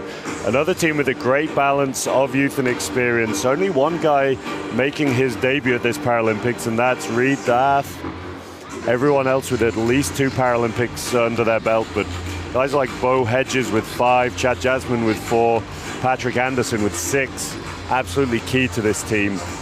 Team Germany similarly, nobody out there with 6 Paralympics like Patrick Anderson, but a lot of experience from guys like Thomas Boehmer, Alex Haluski now at his 3rd games.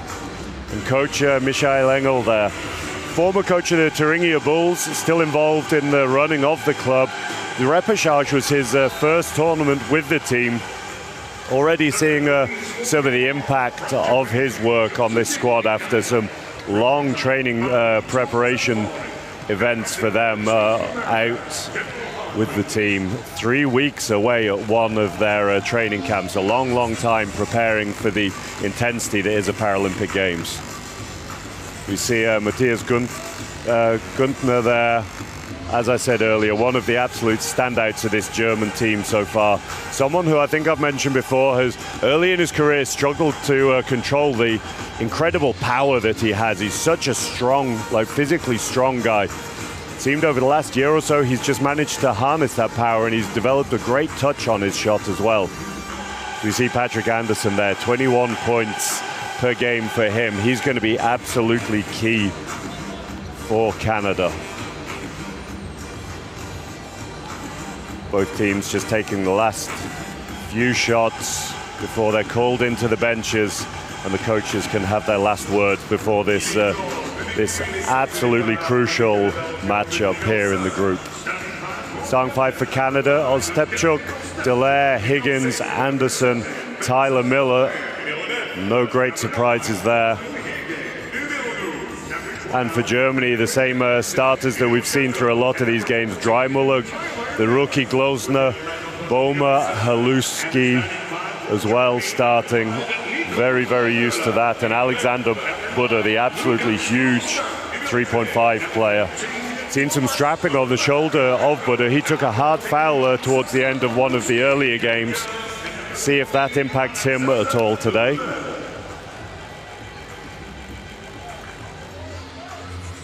One of the keys for Germany in this matchup is how they cope with the pressure of this situation. They've been averaging 13 turnovers per game so far in the tournament, and a team like Canada, especially a player like Patrick Anderson, can put players under enormous amounts of physical and psychological pressure. Not to mention the size of the occasion as well, playing in an arena like this. I spoke to Tobias Hell earlier in the week, and he had said despite this actually being his 2nd Paralympic Games, it absolutely feels like his first, with crowds like this and an atmosphere like this in the arena being so different to Tokyo.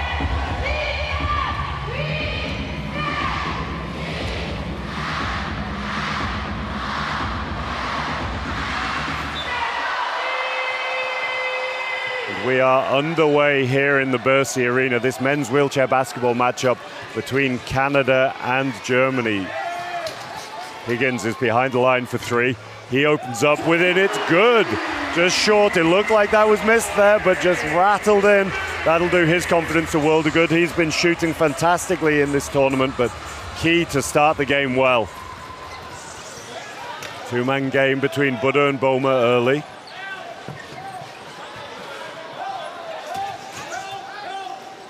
Haluski opens up. Early look for him. That just rattles and doesn't drop. Quick release from Haluski there. You can see his form absolutely that of a running game shooter, having played the running game for a long time and at a very, very high level before his injuries.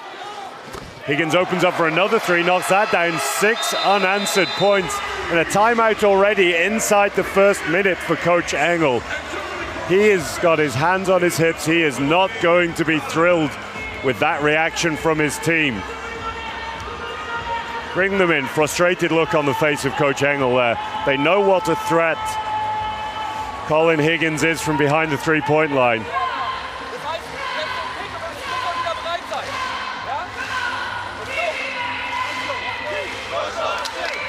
Very, very, very brief timeout by Coach Engel there. He doesn't have much to say.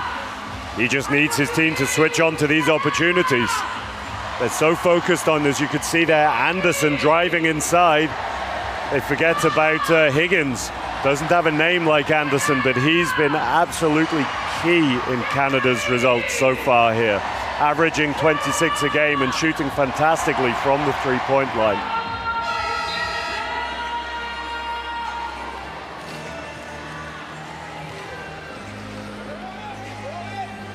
Germany to get us back underway. No pressure on the ball from Canada here.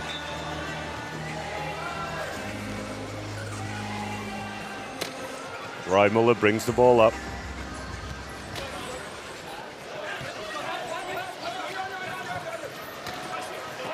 Lewski with a mismatch inside, decides against it, dumps it to the open Reimuller. First shot drops for him off the front of the ring, knocks that one down with confidence. Great shooter, Nico Reimuller, and very, very physically strong for a two-pointer, hard to push through. Anderson with the ball in his hands. Working behind the screen, finds a hot hand of Higgins, back to Anderson. He's going to look for a fadeaway here, I'm sure. Does. Just off the front of the ring, and Boma collects the rebound.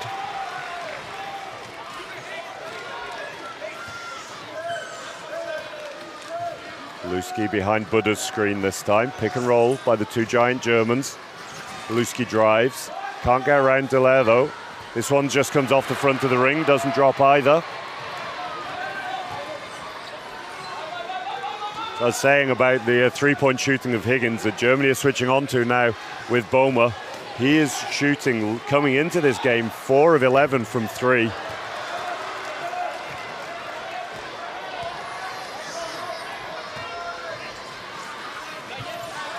Reimuller with the ball in the middle, double screen at the top.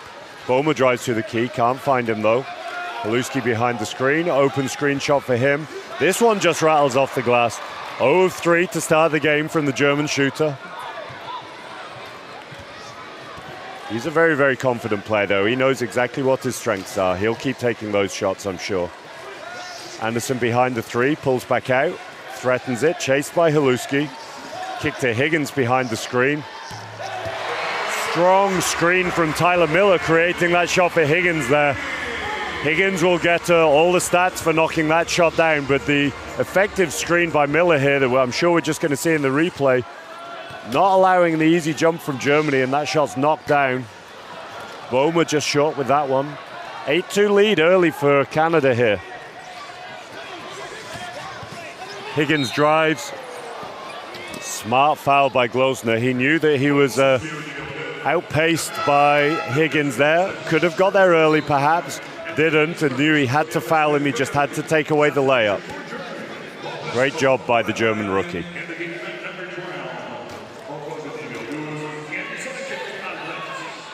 Jens Albrecht coming into the game early for Thomas Boma. Higgins again on the mismatch. This one doesn't quite drop. A little bit of contact I think he was just looking for there. But Reimuller comes away with the ball. 3-on-3 temporarily for Germany.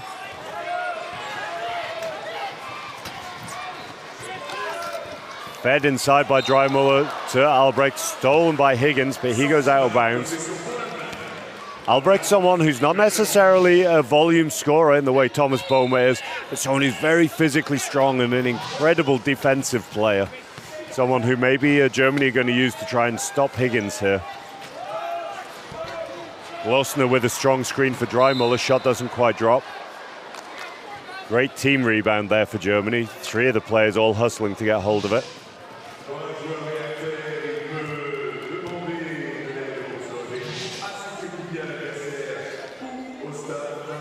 Tough fall by Ostapchuk. Sure he'll be okay though, tough customer. Lewski behind the 3, jumped early by Anderson. He's aware of him not getting hot early. Mismatch is missed by Buddha. Germany struggling a little offensively early here.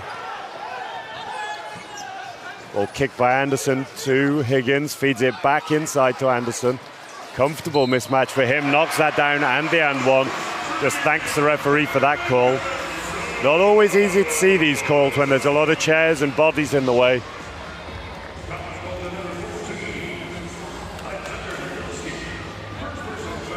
Tough to see in the replay what the call was for exactly.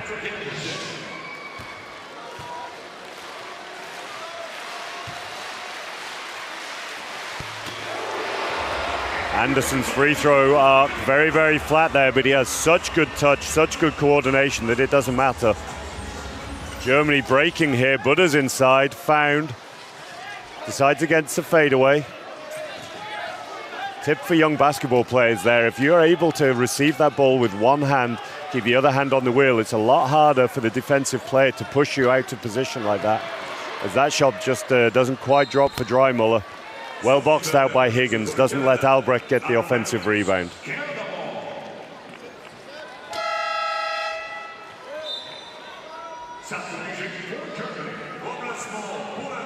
3 changes for Germany here.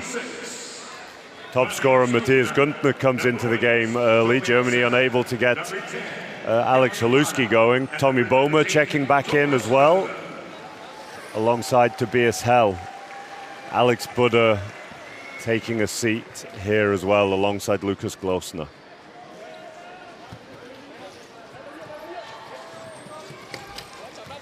Boehmer just pressuring Anderson here, not committing fully. Anderson, in fact, played for RSV Landil when Thomas Boehmer was a very, very young man when he first started his career, so those two know each other very well.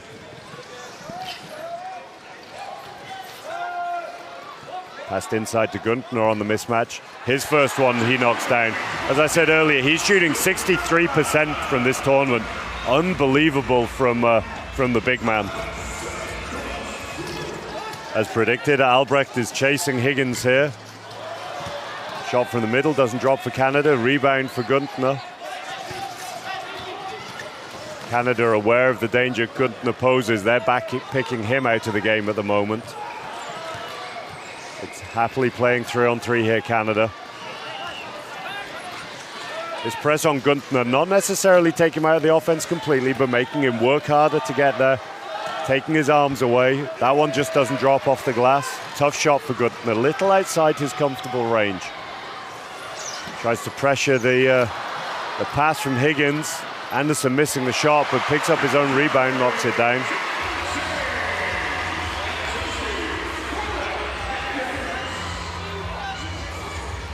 I'd say this pressure from Canada on Günther, not necessarily designed to take Günther out of individual plays, rather designed to take his arms away. He's a strong, heavy guy, and if they can work him like that for 40 minutes, he's going to feel that in his arms come the fourth quarter, and that could be absolutely key.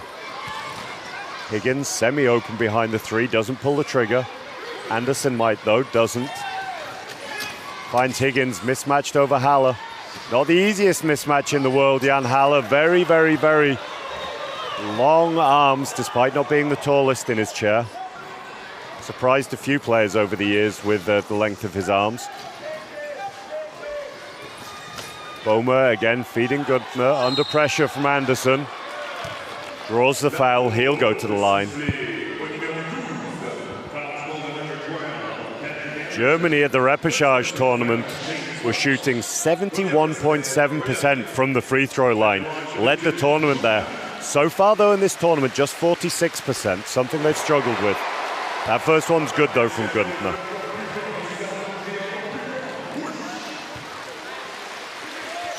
That 71.7% shows they're very, very capable free throw shooters. Just haven't quite shown it yet here in this tournament. Different though, obviously, on a stage as big as this. Both free throws good for Günther there as Higgins brings the ball, driving against Tobias Hell. Tough shot for Tyler Miller there. Referee's just called man down, I think. Jan Haller under a lot of physical pressure from the giant Pat Anderson there.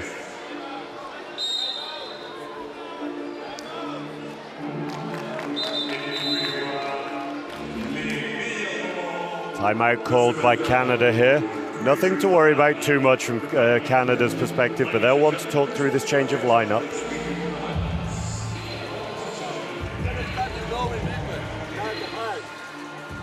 whoever is on the side of the continent. Yeah.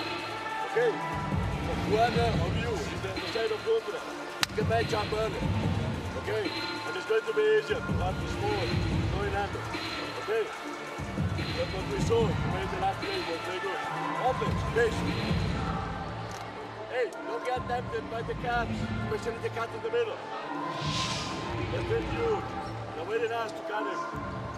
Just hearing Coach Ferriani talking through the changes he's making here. Looks like Nick Gonchin will be coming into the game. Just making sure that Gonchin and Higgins are on the same page about the spacing that they want. Patrick Anderson, I imagine it is, who's going to be coming out of the game here. 45 years old, Patrick Anderson, incredibly fit still, but Coach Ferriani aware that he needs to manage his minutes through this tournament.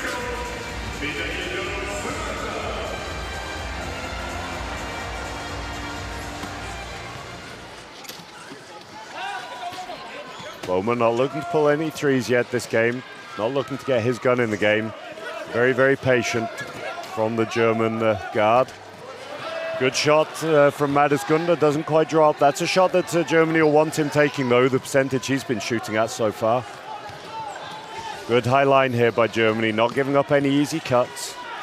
Boehmer chasing Higgins down now.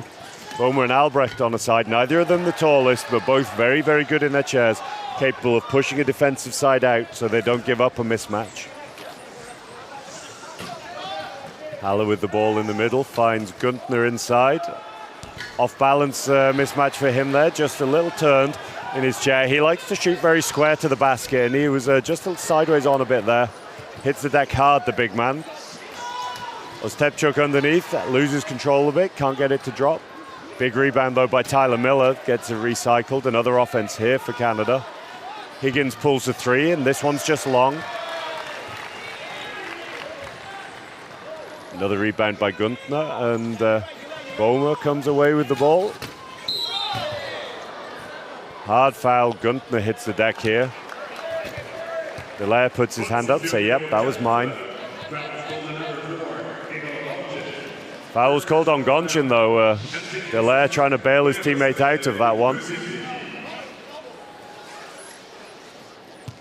Gonchin, not the biggest of forwards, but absolutely not afraid to throw his footplate around if he needs to get people stopped.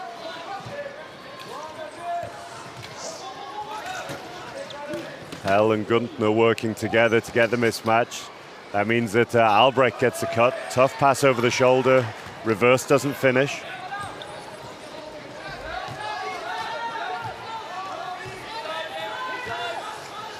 Germany having to collapse here on their defense. Dangerous tactic against a shooter like Higgins, the form he's been in. Allowing the cut towards Ostapchuk. Finds him open in the middle again. Kicks it back to Gonchin. Dangerous shooter, but clock running down. Mismatch just rattles out. Great hustle for that rebound by Albrecht. That's his game all over. Hustling and fighting for every loose ball. One of those players you regularly see diving over advertising hoardings, having just rescued a ball. This one's knocked down off the glass by Guntner. 50 seconds left to go in the quarter. Germany just eating into the Canadian lead a little here. See that high release from Guntner, very, very hard to stop. Too easy from German perspective there. That seal just gets Gonchin underneath. I'm sure he'll appreciate the work his low pointers are doing to get him into that position. Boehmer pulls the long three, that's good. First points of the game for Tommy Boehmer, I believe there, yep. 1 of 3 for him. Very, very dangerous shooter, Tommy Boehmer. One of, I think it's fair to describe as the best bad shot makers you'll ever see in wheelchair basketball. If there's a off-balance hook shot needed to be made, Tommy Boehmer's the guy you want taking it, maybe along with Terry Bywater from Great Britain.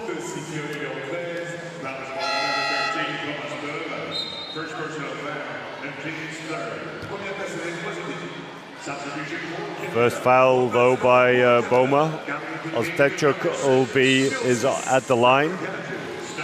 Hedges just indicating that he's coming in for the free throw shooter, so he can't sub in just yet. 7 seconds left to go here in the first quarter. 4-point leads to Canada. First is good.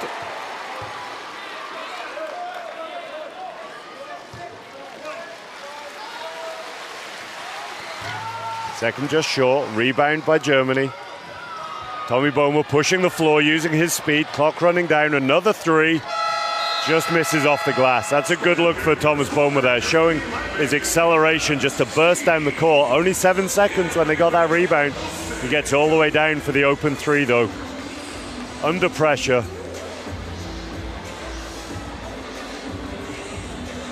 Celebrations from Thomas Ryer on the German bench there.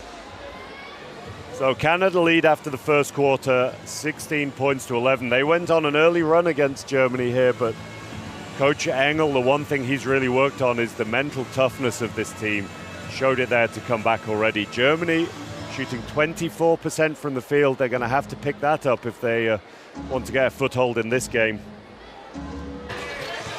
See some highlights. Higgins working behind the three-point line, pulls the trigger. That's the first one he made, just off the ring and in.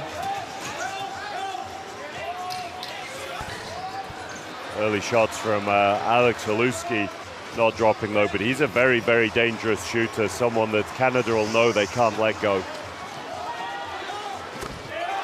That was the second three we saw by Higgins there. What a tournament that young man's having so far.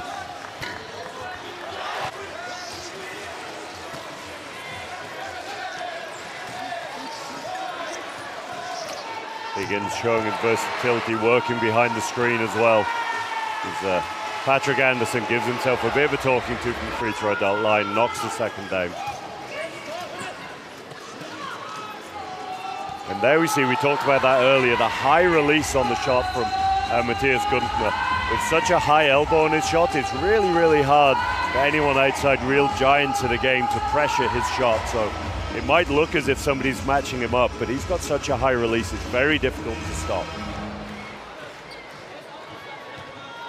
Hedges able to come into the game for Canada now. Start of the second quarter, 16-11 lead for Canada.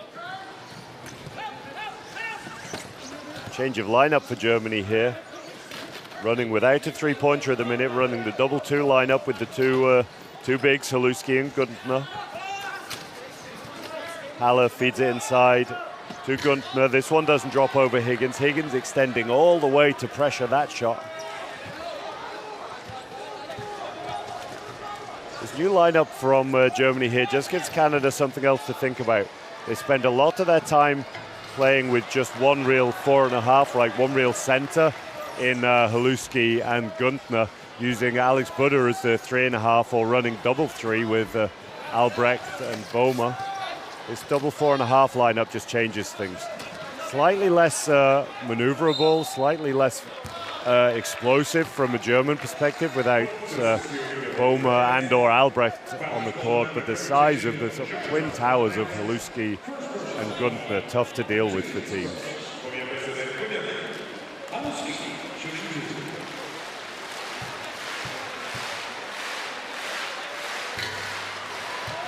First free throws short from Haluski, usually such a strong free throw shooter. Having a quiet word from himself there, taking a second to compose himself. Second is clean, no worries at all there.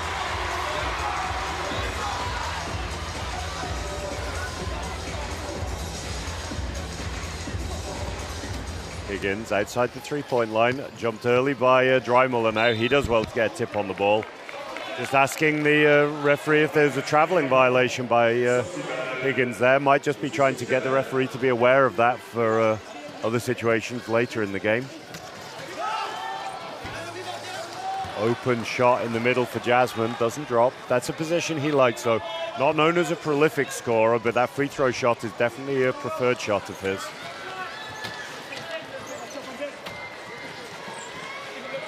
Here's Guntner crossing in the middle, mismatch from the free throw line. Fading away over Hedges, this one doesn't drop. He's not quite got the shooting touch he's had in previous games, going 2 of 7 so far. As I said, 63% for the tournament so far, just 29% so far today. Another rebound by Haluski.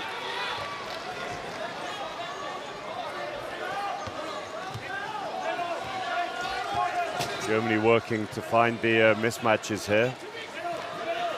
Haller single screen by Glosner.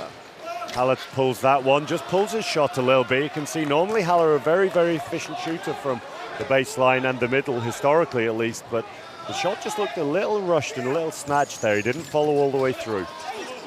Maybe just a little tightness from the German veteran.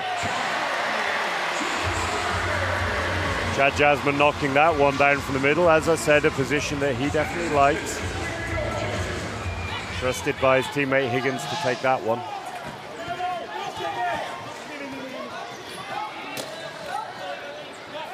Gudner and Haluski ending up on the same side here. I'm sure they'll look to balance that out.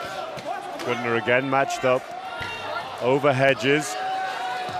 There was a sound up here. It did sound like there was some contact. Matthias Gudner also signaling that to the referee.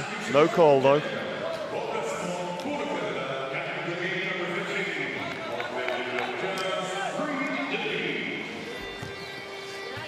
Confidence in the whole depth of his bench from Coach Ferrani here with the youngster Reed Eith coming into the game, just 22 years old. Plays for the University of Texas in Arlington, one of the best known wheelchair basketball schools in America.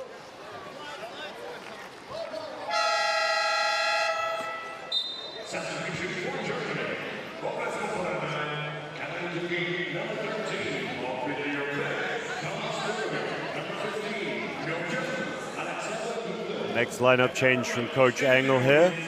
Interesting if he's maybe seen something in this Canadian change that he thinks he can exploit. Bringing Thomas Boehmer back into the game alongside Alex Buddha and Toby Hell. A little bit more of an explosive lineup out there for Germany now as the next three doesn't drop from Higgins, but a long rebound picked up by Jasmine.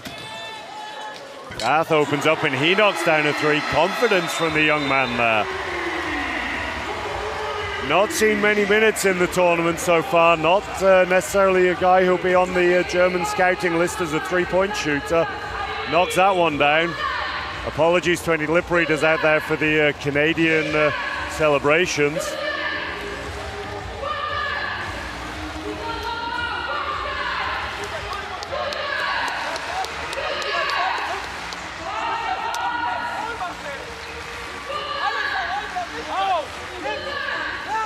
Not the most tactical of timeouts from Coach Engel there. No need to go through any systems. The players know their systems. What they're not doing at the minute is switching on as quickly as Coach Engel would like. Players come in from the bench. He expects them to be ready to go immediately, and the players just showing a little bit of a delay in their reactions there. Not switching on to the threats from Canada.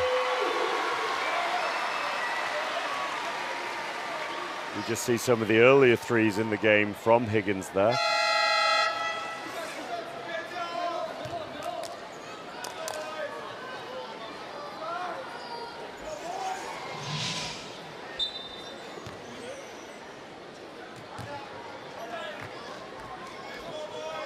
Colin Higgins, 8 points personal so far. Reimuller looks at the three, doesn't take it. Boehmer behind the screen. He finds Haluski inside, foul by Dath. Great weak side play from Germany here. Gets Haluski inside. You just see the foul on the arm there.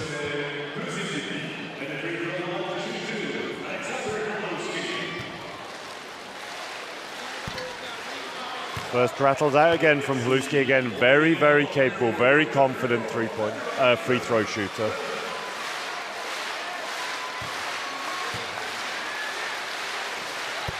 Second is good. And here are the changes we expected from Germany with this new lineup. Press on now. We just see that free throw again. Lots of pressure on the ball from Reimuller, not wanting to allow Canada to get an easy pass away. Great jump through contact by Thomas Boehmer there. Gonchin spins, finds Vermette. That rattles, doesn't drop though. Good tip by Gonchin. Knew he wasn't able to catch the ball there, but just tips it out. That one's just short though by the youngster. Same position he made the first one from though, so I'm sure he won't be too upset about that.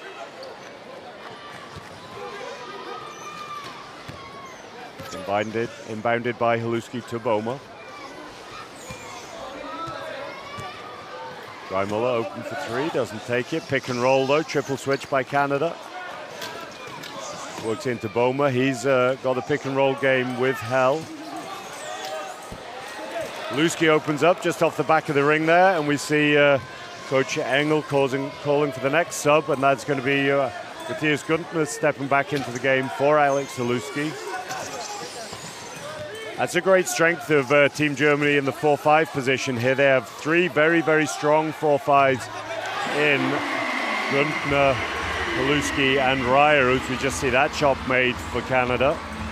All three of the 4-5s, though, offer something slightly different.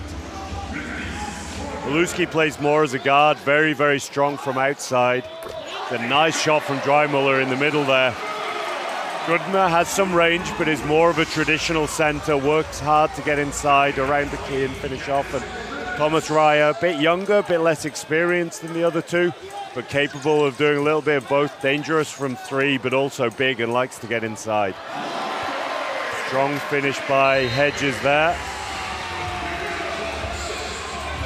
Does well to sell the offensive foul after he makes this shot. He's fighting to get back on defense. You see the contact here from Budden. Doesn't know his own strength sometimes.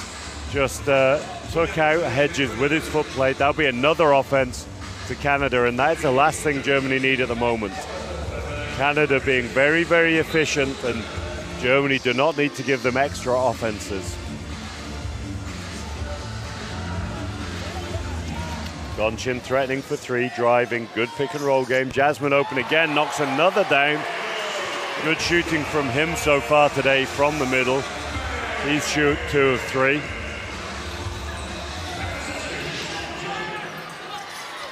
Good drive by Guntner inside. He's found early. He's asking for the foul. Guntner's someone who's started to find his voice on the court in recent years. Gets a little frustrated at times, shows his frustration to the referees there, and he needs to be careful. It's okay to get frustrated, it's okay to show that, but you don't need to cross a line and risk getting a technical foul. Hell beaten one-on-one by Gonchin there. And then Dreimuller intercepting it, does well to draw the foul.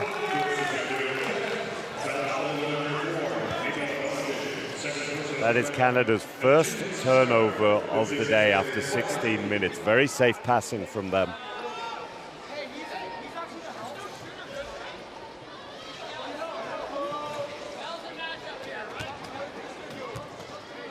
See the communication between the Canadians there. They want to make sure that Guntner's matched up. Guntner, on the other hand, is going to work hard to make sure that he can attack the low pointers of Canada rather than being matched up with one of their bigs. Radar just a little off from Thomas Boma with that pass there.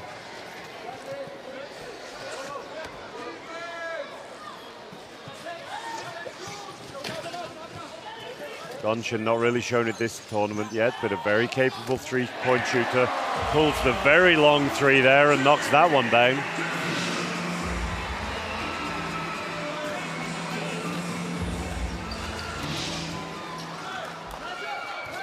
Great defense by Canada here, not allowing Alex Budde to get the chair position on the side of the key to run the pick and roll effectively with Boma.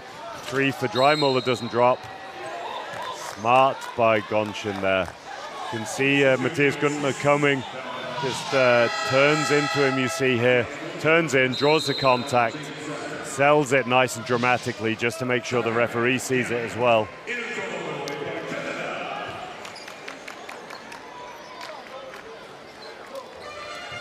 That's just the first personal foul of Guntner. Nobody in any foul trouble yet for Germany. Canada as well, with no one with more than one personal foul. So, then Nick, to make a stop, and then grab the guy. Discover how the judge is going to come help. Yes. Go stay below. Yeah. Stay below. More than likely. If not, somebody will tell you where to go. Okay. Okay. Captain, you here. Pumper, where's the captain to make the cross speed? Stay low. Just stop, running, put it here. Okay. So we make the take here. Okay. Success. So then it's lower and over. But we are not to that. 1, 2, 3! That timeout from Coach Ferriani just highlighting some of the differences between the two coaches. Coach Ferriani being very, very methodical, very calm in his timeout, just feeding a few technical, tactical instructions into the players. Coach Engel hasn't needed to do that so far. His players have been well aware of the game plan. The issue that he's had is with the intensity of their execution, just not always being switched on. This match on the baseline here for Canada. That shot's good. Bench of Canada have been very, very effective so far here in this game. Haven't seen that much of Gonchin or Dave so far in the tournament. They've been very, very good so far here in the second quarter. It's all well and good giving your players minutes in games, but when it's dead minutes towards the end of the game, it always doesn't always teach them the most. But real minutes, like meaningful minutes like this, make a big difference.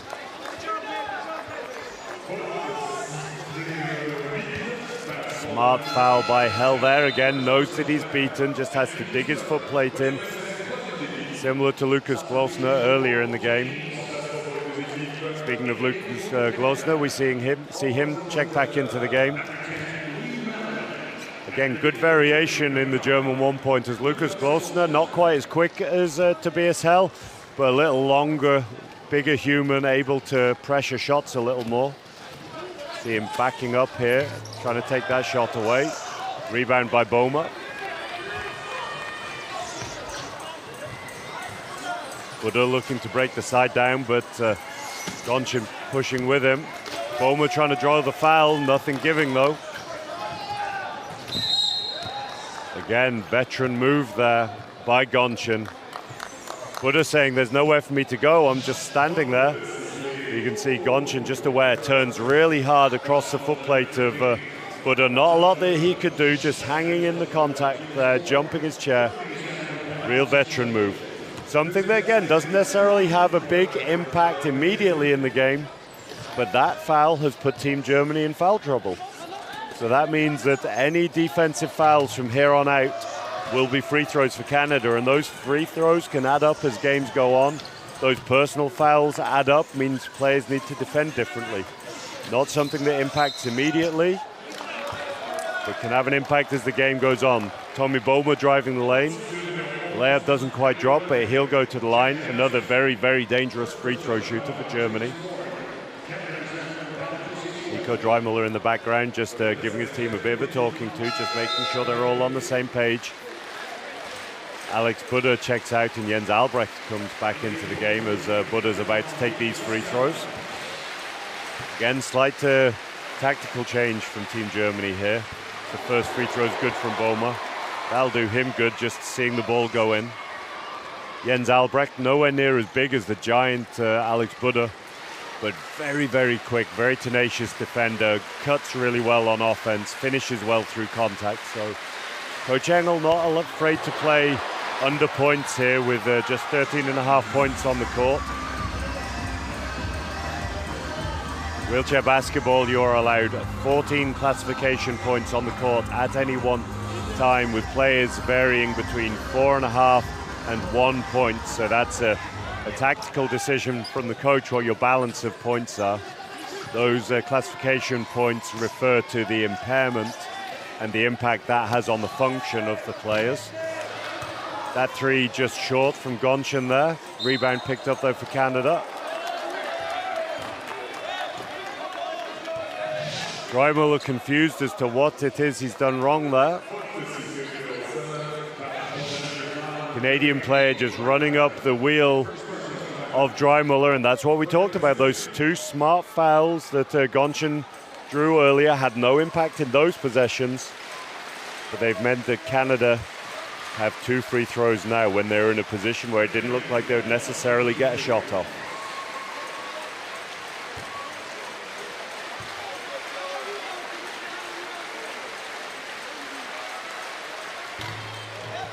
Great focus by the youngster there, showing no signs of pressure, knocks the first one down.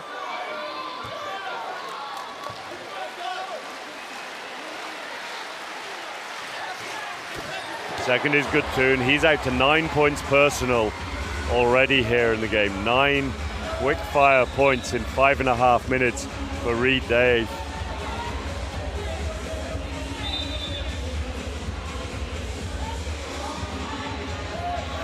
Tommy Boehmer just saying the ball's a little wet there. Referee recovers the towel from behind the basket just to get it dry.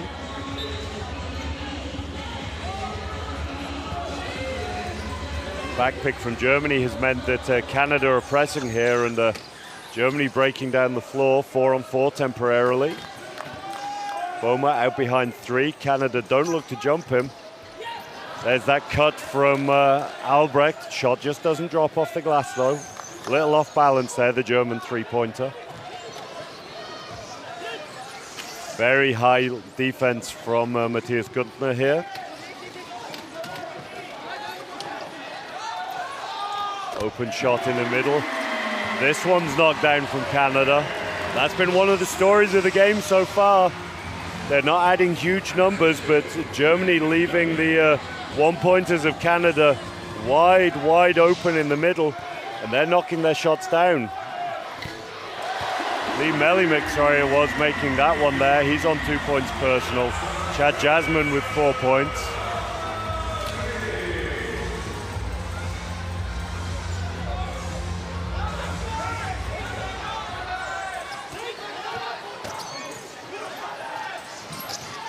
Hedges takes his time, pulls the trigger. That one doesn't drop though.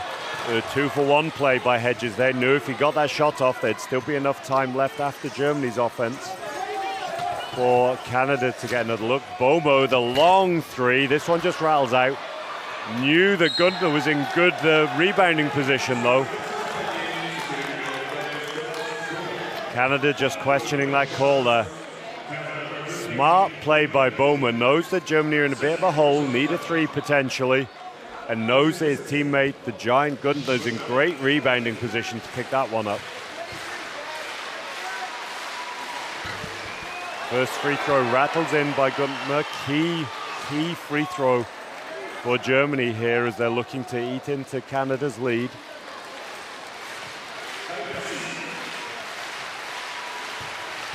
He's gotten a 3 of 3 so far. 4 of 4 from the line now. Much stronger free throw shooting by Germany so far today. They're shooting 8 from 10, 80% from the line today, whereas they had only been shooting 46% in the tournament so far. The only misses from the line so far is those 2 first shot misses from Alexander Haluski, who we just saw a shot off on the bench there. High line by Germany, trying to deny Canada the last shot of this quarter. Gonchin cuts through though. Germany have to do better in that situation. That is just an off-ball cut by Gonchin. They need to take that away, and I'm sure that's going to frustrate Coach Engel. Germany had great chair position, just allowed the cut from Gonchin, and he goes inside and scores a layup. Cuts against 2 of the more experienced players as well, Boehmer and Dreimuller. So that is halftime here in the Bercy Arena at the Paris 2024 Paralympic Games. Team Canada winning both quarters, extending their lead in that quarter, winning that one 21 points to 13 to take a 37-point to 24 lead into halftime.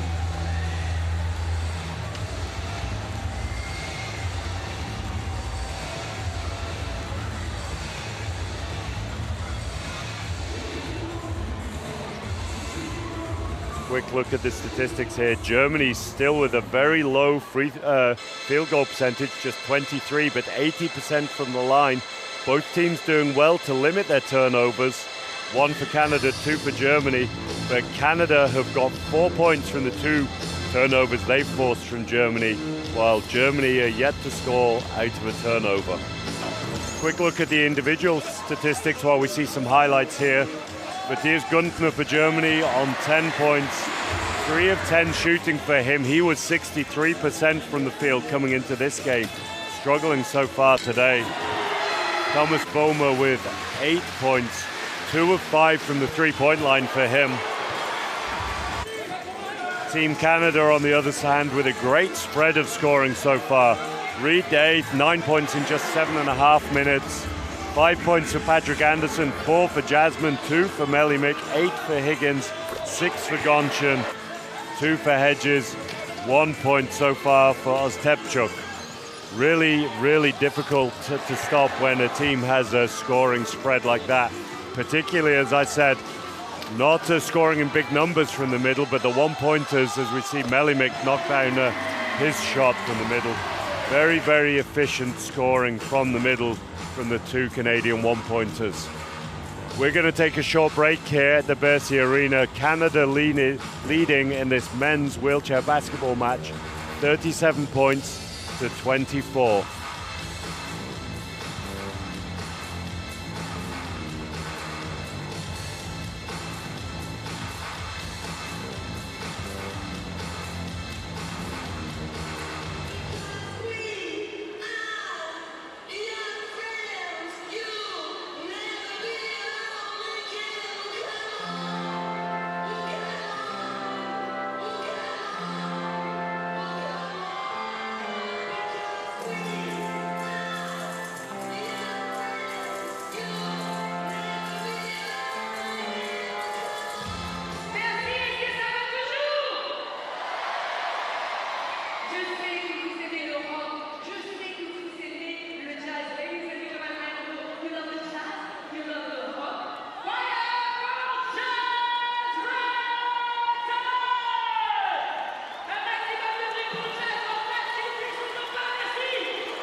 Hello and welcome back to the Versailles Arena here at the Paris 2024 Paralympic Games. We have men's wheelchair basketball here, and at halftime it is 37 points to Canada, 24 points to Team Germany. Story of the game so far has been the efficiency shown by Canada in the offense, and Germany, who have been averaging around 49% from the field so far this tournament, shooting just 23% from the field so far today. The main thing that's keeping them in the game at the moment is their free throw shooting. They are 8 out of 10 from the line. A lot of work to do for Team Germany to get back into this one, but they've got some very dangerous players on the court, so I'm sure they're more than capable of dragging this one back and making it a battle at the end.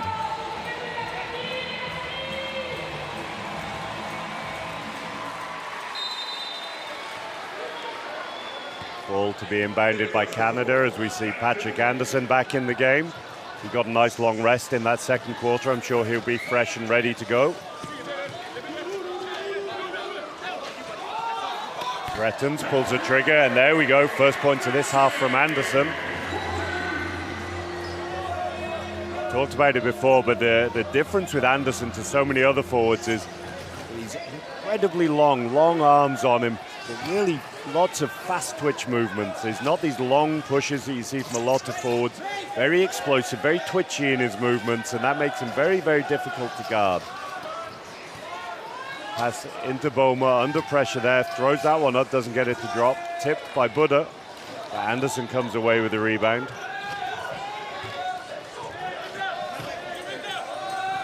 Back picked by Tyler Miller on Alexander Buddha here. Anderson looks, pulls the three, drops that one. Took all the time in the world just to consider his options there, was checking out where his teammate Higgins was. Decided to pull the trigger himself, knocked that one in. Again, mentioned it earlier in the game, not a lot of arc on the shot from Anderson, coming out pretty flat, but he's got such great touch, he's able to knock it down anyway. Floater by Haluski there though to reply. His first points from the field so far today, just 2 free throws for him so far. Anderson again behind the three, just relocating as Higgins looks, fakes. Pulls back out, pulls the trigger. This one's short though. Rebound not good by Germany though, just not quite boxing out, drifting inside the key, giving up the long rebound. As Stepchuk knocks that one down.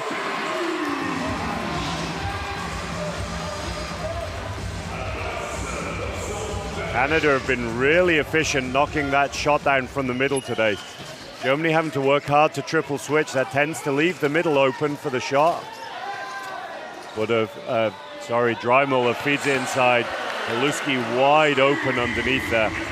As I was saying, this middle shot tends to be open when you've had to triple switch away, and Germany very, very aware of the threats on both wings from Canada and Higgins. They're not wanting to bring the fourth man.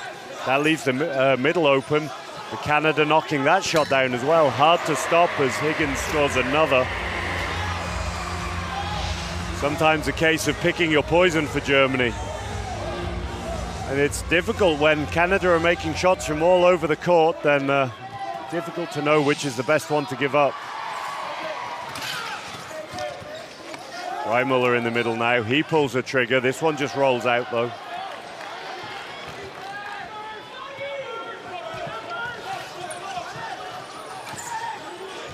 Higgins drives on Dreimuller. Dreimuller pulls out so as not to foul. Great pressure from Haluski there, hand in his face while pulling his chair away so as not to foul. Doesn't want to put Higgins to the line. Haluski decides not to threaten the three. Faked by Boma, allows him to drive. That is what I said earlier in this game about Tommy Boma. Able to create shots from all sorts of angles. We see the fake, the drive. Just pops that one up as he feels the contact coming from Higgins. Great finish off the glass from Boma, and it's no disrespect to the player at all. Someone who's very well known within wheelchair basketball, but he is one of the best bad shot makers you will see. These sort of unconventional shots like that off the glass. He's out to 10 personal. Make that 11 with that free throw, cool as you like. Germany don't even bother to line up. They're so confident in his free throw making.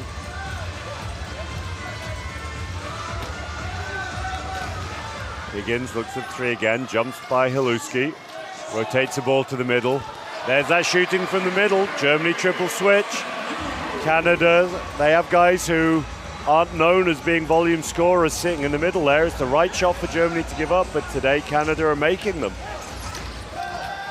Haluski underneath, fed by Haller, fades away. This one's just short.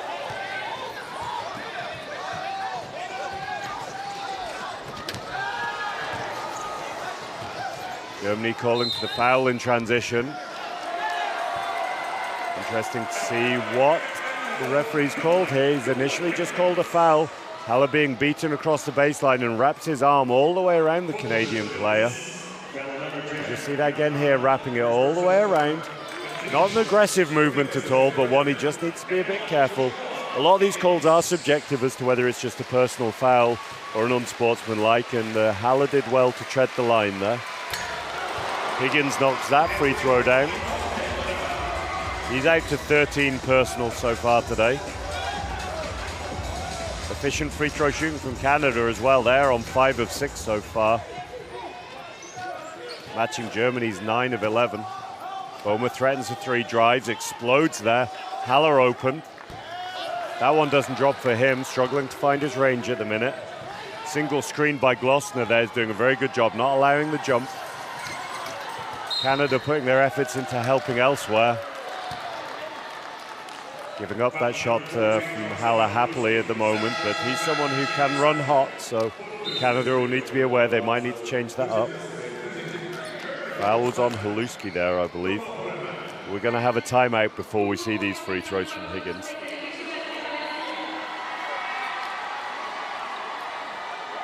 Canada with 14 quick fire points here, 14 points in a little over 4 minutes.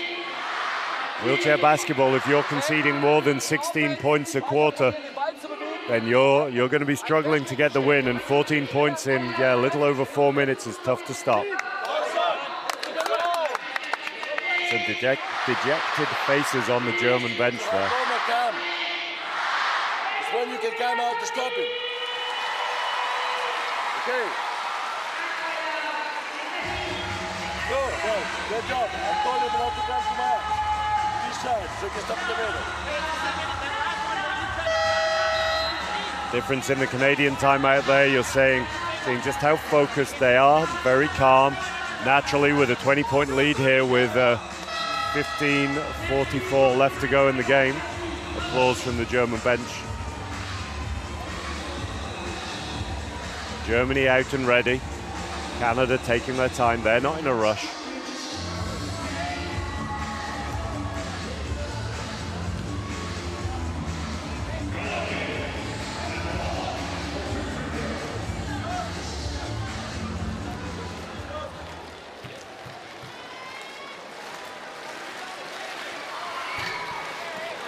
That's the first missed free throw of the day from Higgins.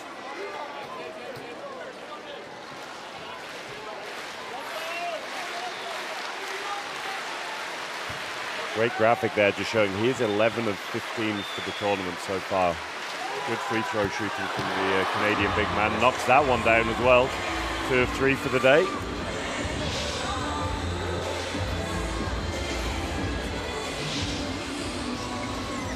Boma with Anderson extending out on him there, aware how dangerous Boma can be, not wanting to let him get going, as we see Gunther coming back into the game for Germany, replacing Haluski.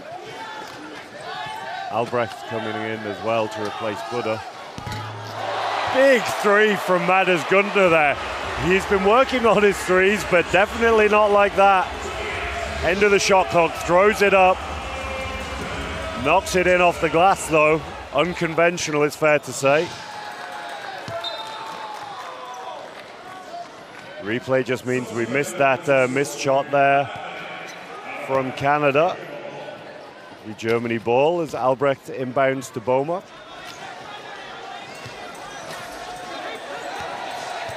Haller doing a good job to break the side of the key down. But Gunther loses his position though, pushed back out. Albrecht behind the three, not looking to pull the trigger. Fires it inside, Gunther with the mismatch in the middle. He knocks that one down. That'll do his confidence a world of good. He'd been struggling earlier in the game, shooting just 30% in the first half. Come out and hit his first 2 though here today, as Anderson just misses that 3 off the front of the ring. Matthias Gunther, despite struggling in the game, is out to 15 points personal. Thomas Boma behind the 3-point line. Left-hand pass from him. Anderson was talking earlier in the week in an interview about when he's looking at other players, despite being one of the greatest players of all time, as we see that shot from Boma there.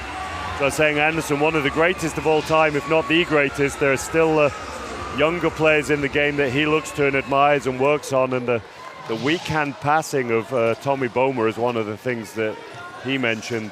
Boma's ability to pass as effectively with either hand is something that Anderson admires. Shows no matter how old you get, there are always things you can learn and things you can pick up from other people. Talking about Tommy Boma's left hand, I was involved in a training session with him one time, and he'd injured his right hand. So he did left-hand shooting instead, and from one position, he ended up shooting 9 of 10 from the 3-point line with his offhand. Ended up with just I say 11 out of 13, but 11 out of 13 from the 3-point line is good for most people. 11 of 30 with your weak hand, absolutely unbelievable.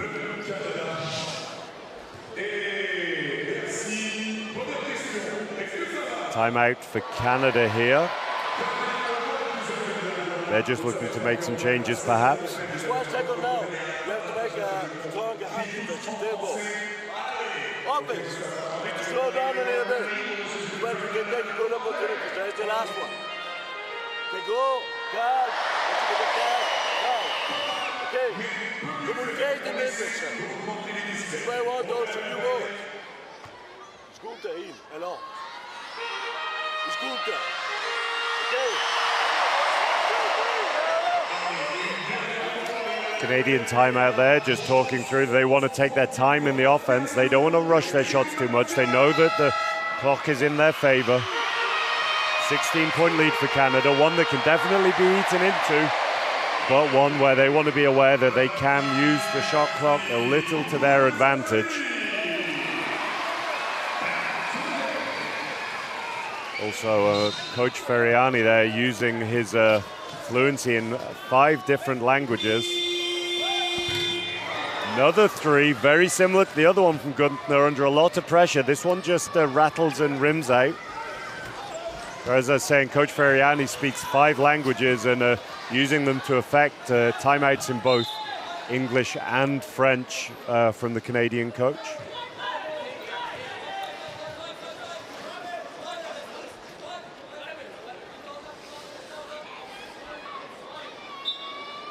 And line ball for Canada here, 11 seconds left on the shot clock. Heath pulls the 3, he knocks another one down. Great shooting from behind the arc from the young man so far today.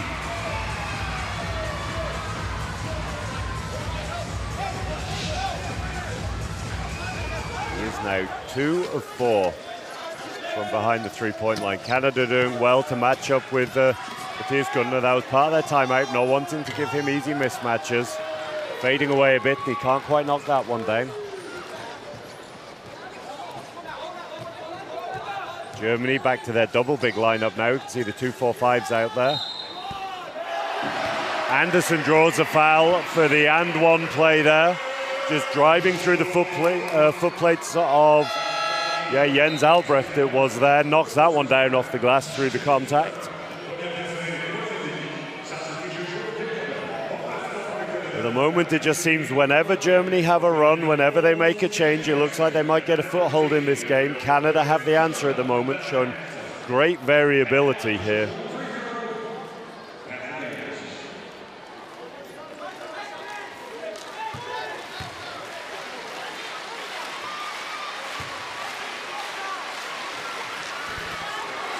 Anderson out to 15 points personal now, 2 of 2 free throws for him. Germany looking to backpick here, so as soon as that happens, that's a cue to Canada to press. So press break here from Germany at the same time. Sees Gunther. What a seal by Toby Hell there. Calls a foul from the German bench, and Matthias Gunther gets the points there, but that basket was all about the off-ball work of Hell. You just see him cut into the picture there, completely on the blind side of Anderson. Creates all the space for Gunther. He recognizes that and follows it. These are the things that don't get any statistics in wheelchair basketball, but that work of the low pointers is absolutely crucial. You see Germany can't quite hold on to that rebound there. 20-point lead for Canada, 1:38 left in the third quarter. Anderson with a mismatch on the baseline, fading away over Glossner. This one's long. Beluski dishes the ball to Albrecht, allowing himself to break without the ball. Beluski from the 3-point line, no, doesn't pull the trigger. Resets. He finds Gunther on the mismatch again, fading away again. This one is very long.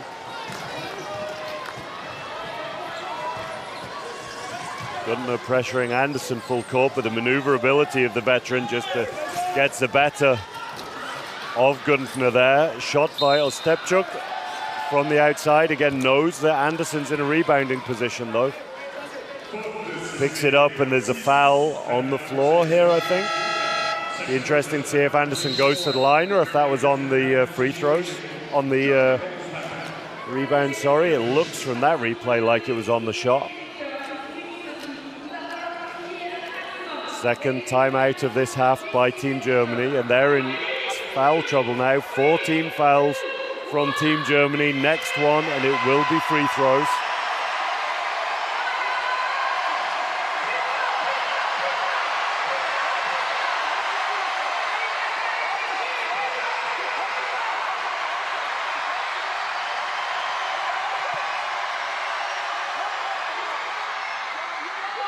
May be able to hear a bit of a vibe check here in the background from the woman doing the hype here in the stadium. They're doing a decibel check, and It is loud in here, I can tell you that. Tough for some of those German players to hear what Coach Engel is trying to say. Coach Engel showing the variability though. Some of these timeouts he's taken have just been to talk to Germany about their emotional control, their intensity, their concentration. Some of them tactical. That one there was more of a tactical timeout there, wanting to draw something up. Couldn't quite see from that angle what it is he's looking to draw up though, and with the noise in this arena, impossible to hear as well.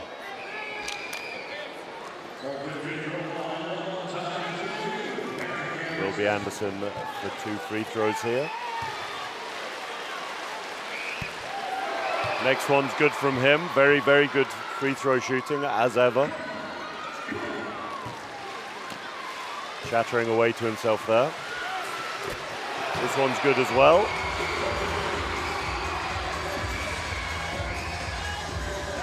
Canadian lead out to 22 now with just 11 minutes left in the game. Germany with the back pick here. Matthias Günther is going to look to attack off this, I'm sure.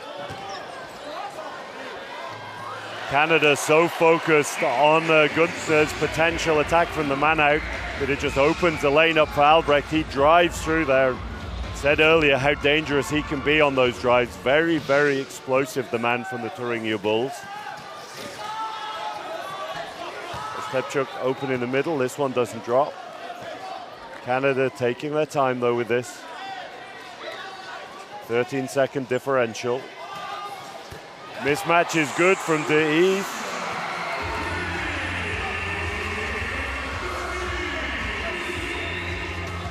Ten seconds for Germany to get a shot here. They are 22 points down. Hell working for Günther. He's going to need to try and feed it into Haluski. A little late and a little short though. So end of the third quarter here at the Versailles Arena, and it is 64 points to Canada, 42 points to Germany. Great shooting so far from the young man De Yves.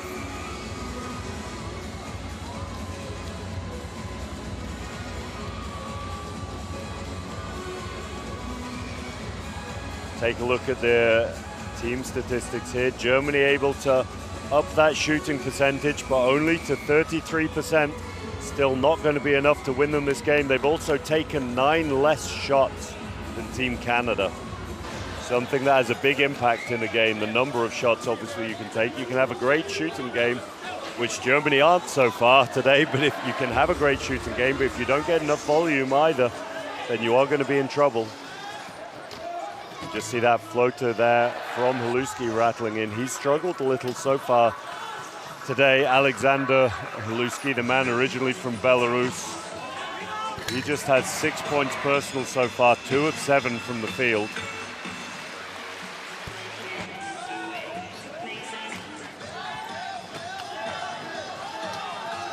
You see that 3 again off the glass from Matthias Günther. He has 17 points personal, 4 of 4 from the free throw line to go with his 9 rebounds. Nobody with huge numbers of assists so far from Germany, but that is, to be honest, not a huge surprise when the shooting percentage is relatively low from the team. Looking at Canada, we've mentioned that Anderson, leading scorer at the moment with 17 points, 7 rebounds as well for him. 14 points and 8 rebounds for Colin Higgins. 6 points for Nick Gonchin is the next top scorer for Team Canada. And it'll be Gonchin to inbound the ball. Jonathan Vermette looking to set the pick there. Gonchin with a little one-handed floater off the glass, doesn't go. Back pick again by Günther. Out pushing the Canadian man here, doing well. Double seal. Again, another great seal through the baseline for Hell, but a hard contact from Gonchin, not allowing him through, as we see a foul on the ball side from Vermette. Again, we talked about that aggressive defense from Gonchin. He saw the threat of Günther on the weak side, realized it wasn't Günther that would be the threat, it would be the seal from hell and stopping him hard as Boma knocks that first free throw down.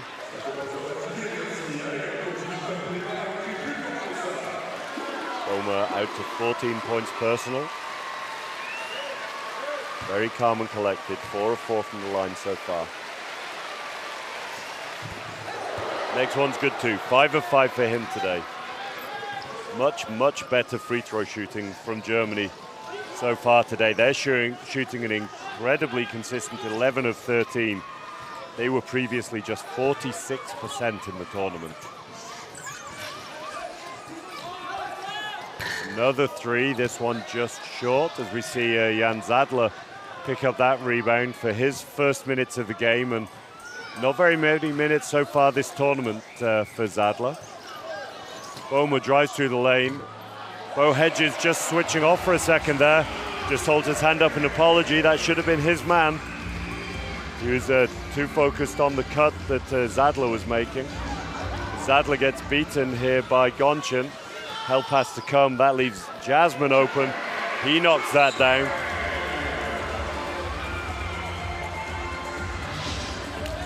Jasmine shooting 3 of 4 so far today. The other 2 that he's made coming from the middle here.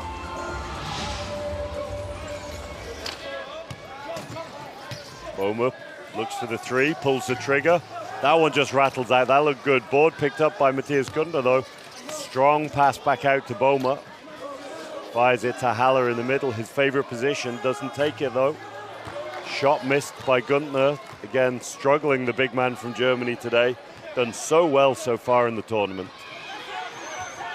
He was Germany's top scorer coming into this, averaging 20.5 points a game at 63%. Kick to the baseline, Vermette's open. This one just rattles out. 8 minutes to go here in the game, 20-point lead for Canada. Boma dancing around here. Nice left-handed feed to Zadler. He can't get that to drop. We talked about this left-handed passing from Thomas Boma. It's very difficult at times to tell which hand he is. He's so ambidextrous. Something that even the great man Patrick Anderson looks up to. Rocket of a pass there from Canada. Gonchin can't quite pick that one up.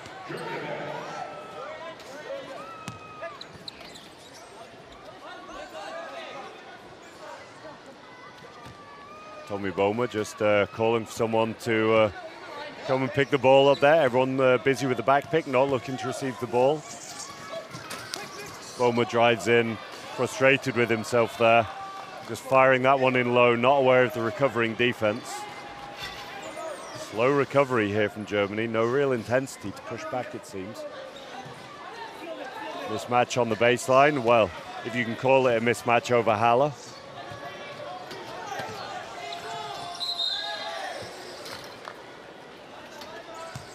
Gonchin wrapping Boma up there. Referee's just having a conversation about whether this is unsportsmanlike. Matthias Guntner would have had a layup if Gonchin didn't take the body and the arm of Boma there.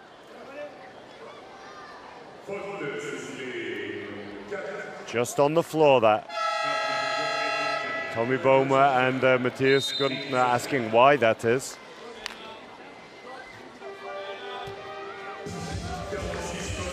See Coach Engel going to his bench here. Timeout called by Canada.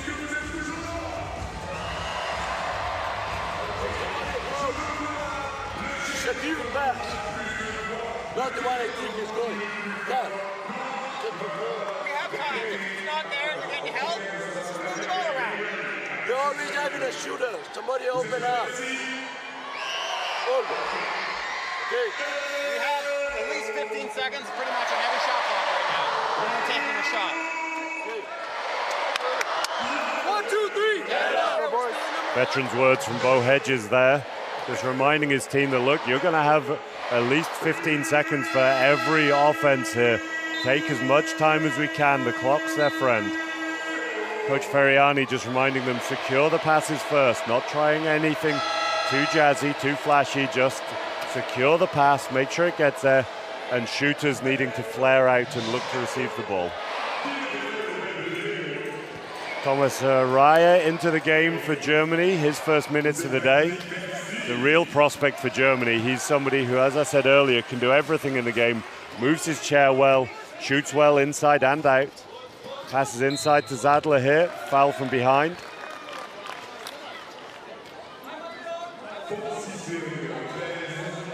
As I was just saying, Thomas Raya, real up-and-coming talent for Germany. He's a guy who's very, very dangerous from the three-point line, can make some great passes, great NBA-style assists, as well as big on defense. Radar just off from Zadler there. Make sure that he hits the ring with the second there, but just off the back of the ring.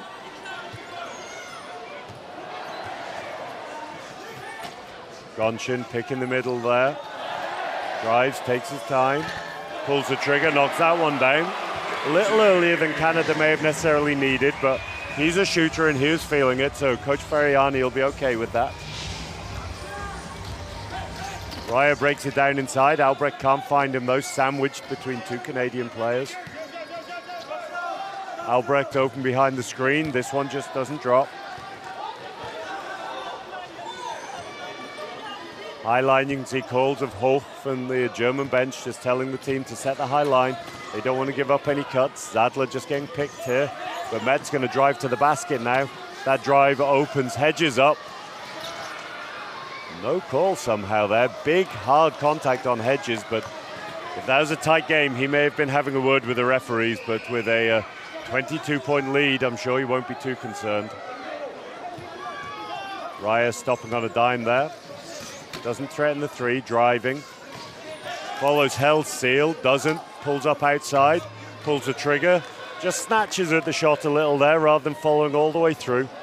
Raya is a guy who really likes to shoot from outside. He trusts his middle distance game, but Tobias Hell had done a great job opening that layup for him there, and it might have been a better bet just to do something a little more conservative and just drive through, take the open layup to get himself in the game.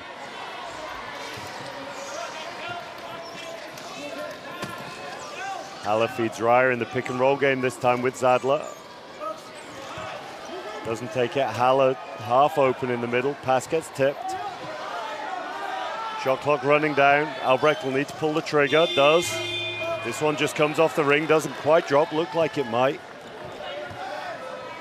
Canada coming away with the ball. Just under 5 minutes to go here in the fourth and final quarter. Gonchin spins, threatens, draws the help. Kicks it to Hedges. Open in the middle. Veteran just misses that one. Rebound to Haller.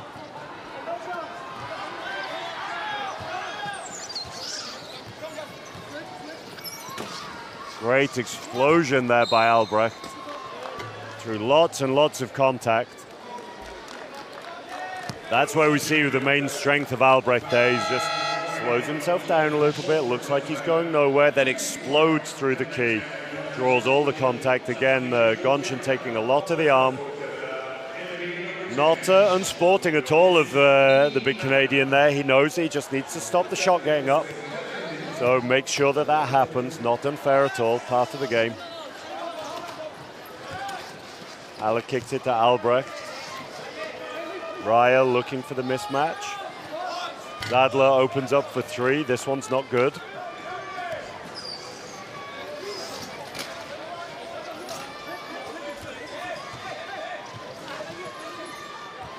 Gonchin just taking his time. Fed inside, Hedges off the glass, doesn't go. Nice rebound there though for Canada. Swung out again, taking their time, another three. This one just rims out. Germany in no real hurry here. It doesn't look like they're trying to cut into that Canadian lead too quickly. Sadler opens up, this one's off as well. Long pass through to Hedges. He pulls out, not in a rush. Could have maybe tried to force the layup there, chooses not to. Running the clock down, smart veteran move there. Dumped inside on the layup, tries to recycle it again. 6 seconds on the shot clock still.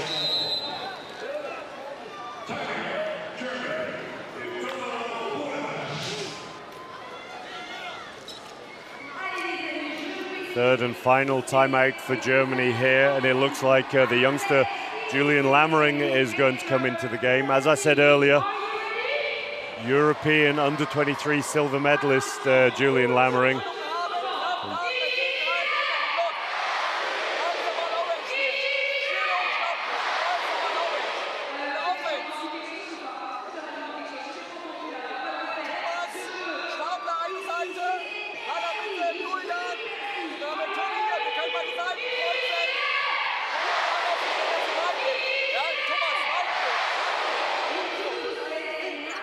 Timeout from Germany there, just talking through what they want to do. Very calm.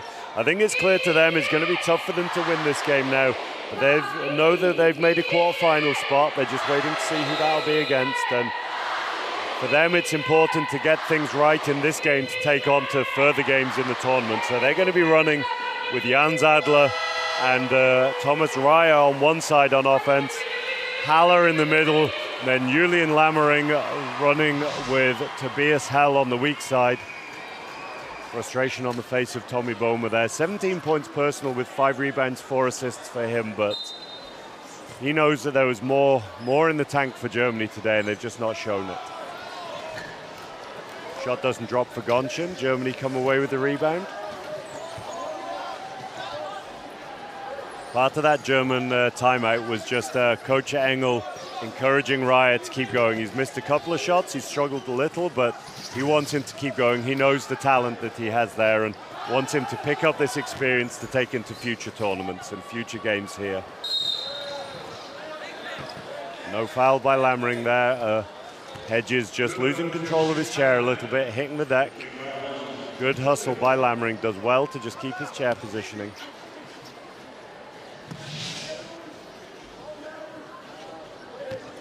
Helen Ryer looking to backpick Hedges here.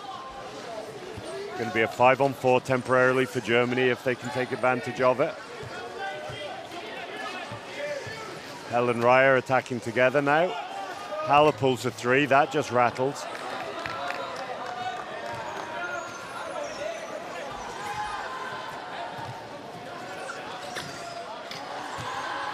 Canada being very, very patient again here, no rush.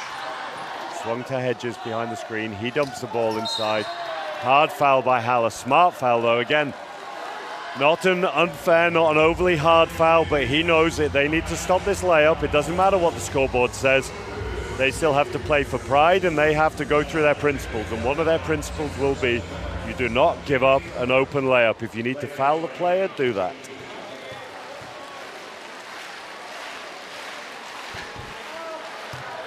First free throws missed.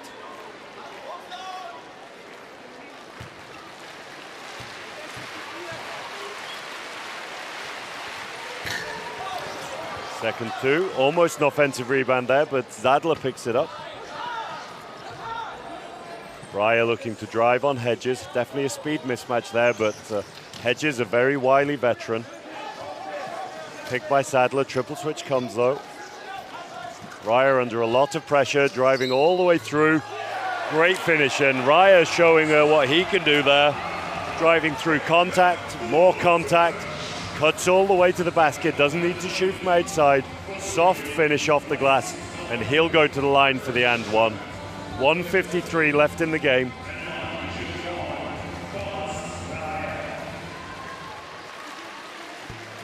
Free throws just long.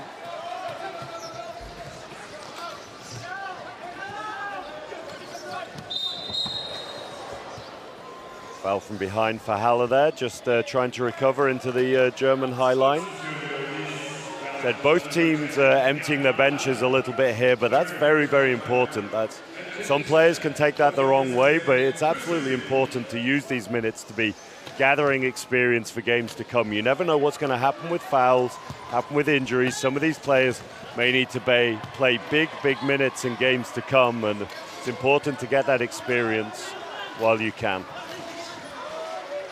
Shot from the middle for Canada, just long. 3 German players all looking to secure the rebound there, and Zadler gets taken out.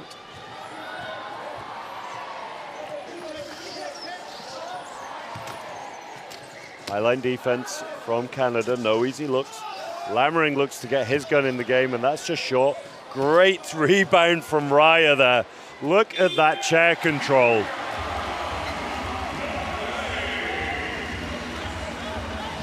Lammering will be very grateful for that hustle there. Fantastic chair control. If Raya had just let his casters drop there, that would have been out of bounds at a turnover, but great control to feed his young teammate Lammering.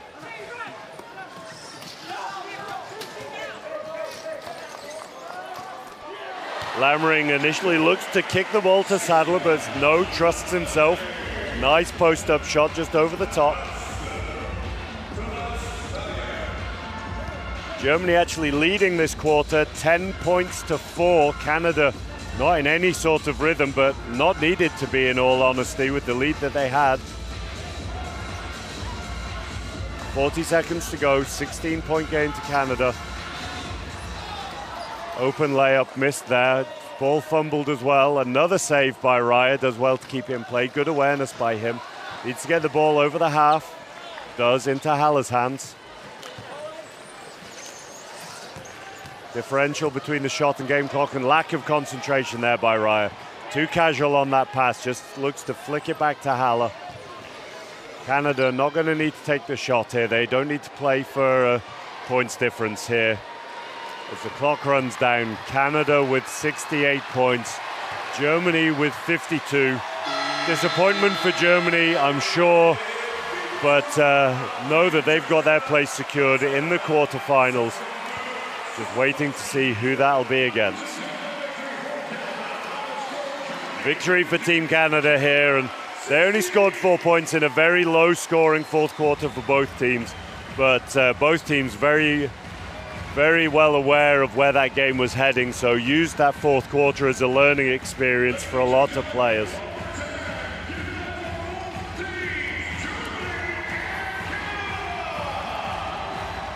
High fives between the teams there as we see the support in the crowd.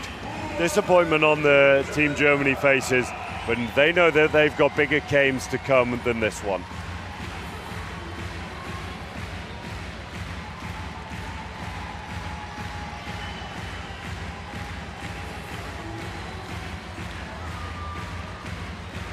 See the result again there, 68 points to Canada, 52 points to Team Germany. Could have been a lot more for Canada if they'd have really pushed in that last quarter. As we see the statistics there, Team Germany a disappointing 31% from the field. Low turnovers from both teams, much lower than expected. Team Canada's percentage dropping slightly to 39, but they'd got the job done in the first three quarters here. As we see the standings in the group, Canada currently topping that group before the match that's coming up between Great Britain and France later today. Germany in third place. Again, that placing will depend on the result of GB versus France. Players applauding the fans and their families who have traveled here to see them. Coach Ferriani taking the time just to remind his players to focus right the way through to the end there, I'm sure.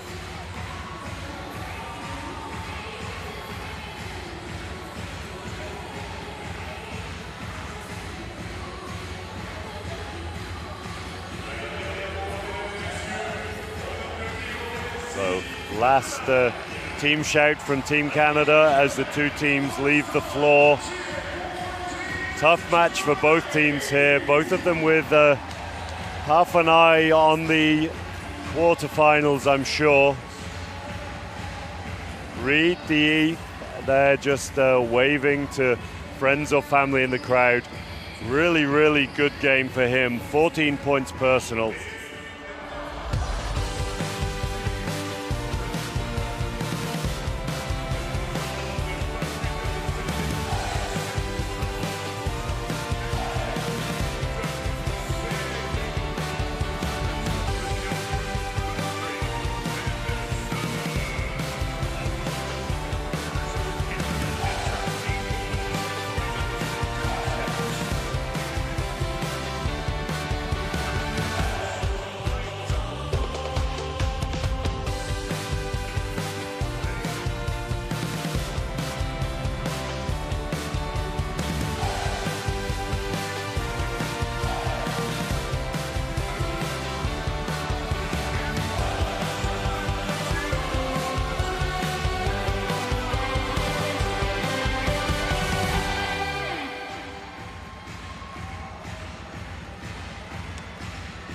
Tough fight for both teams here in the Versailles Arena. You can just see up on the big screen there in the background. We have just witnessed the Team Canada men's team taking on Germany. Team Canada coming out with the victory, 68 points to 52 over Germany.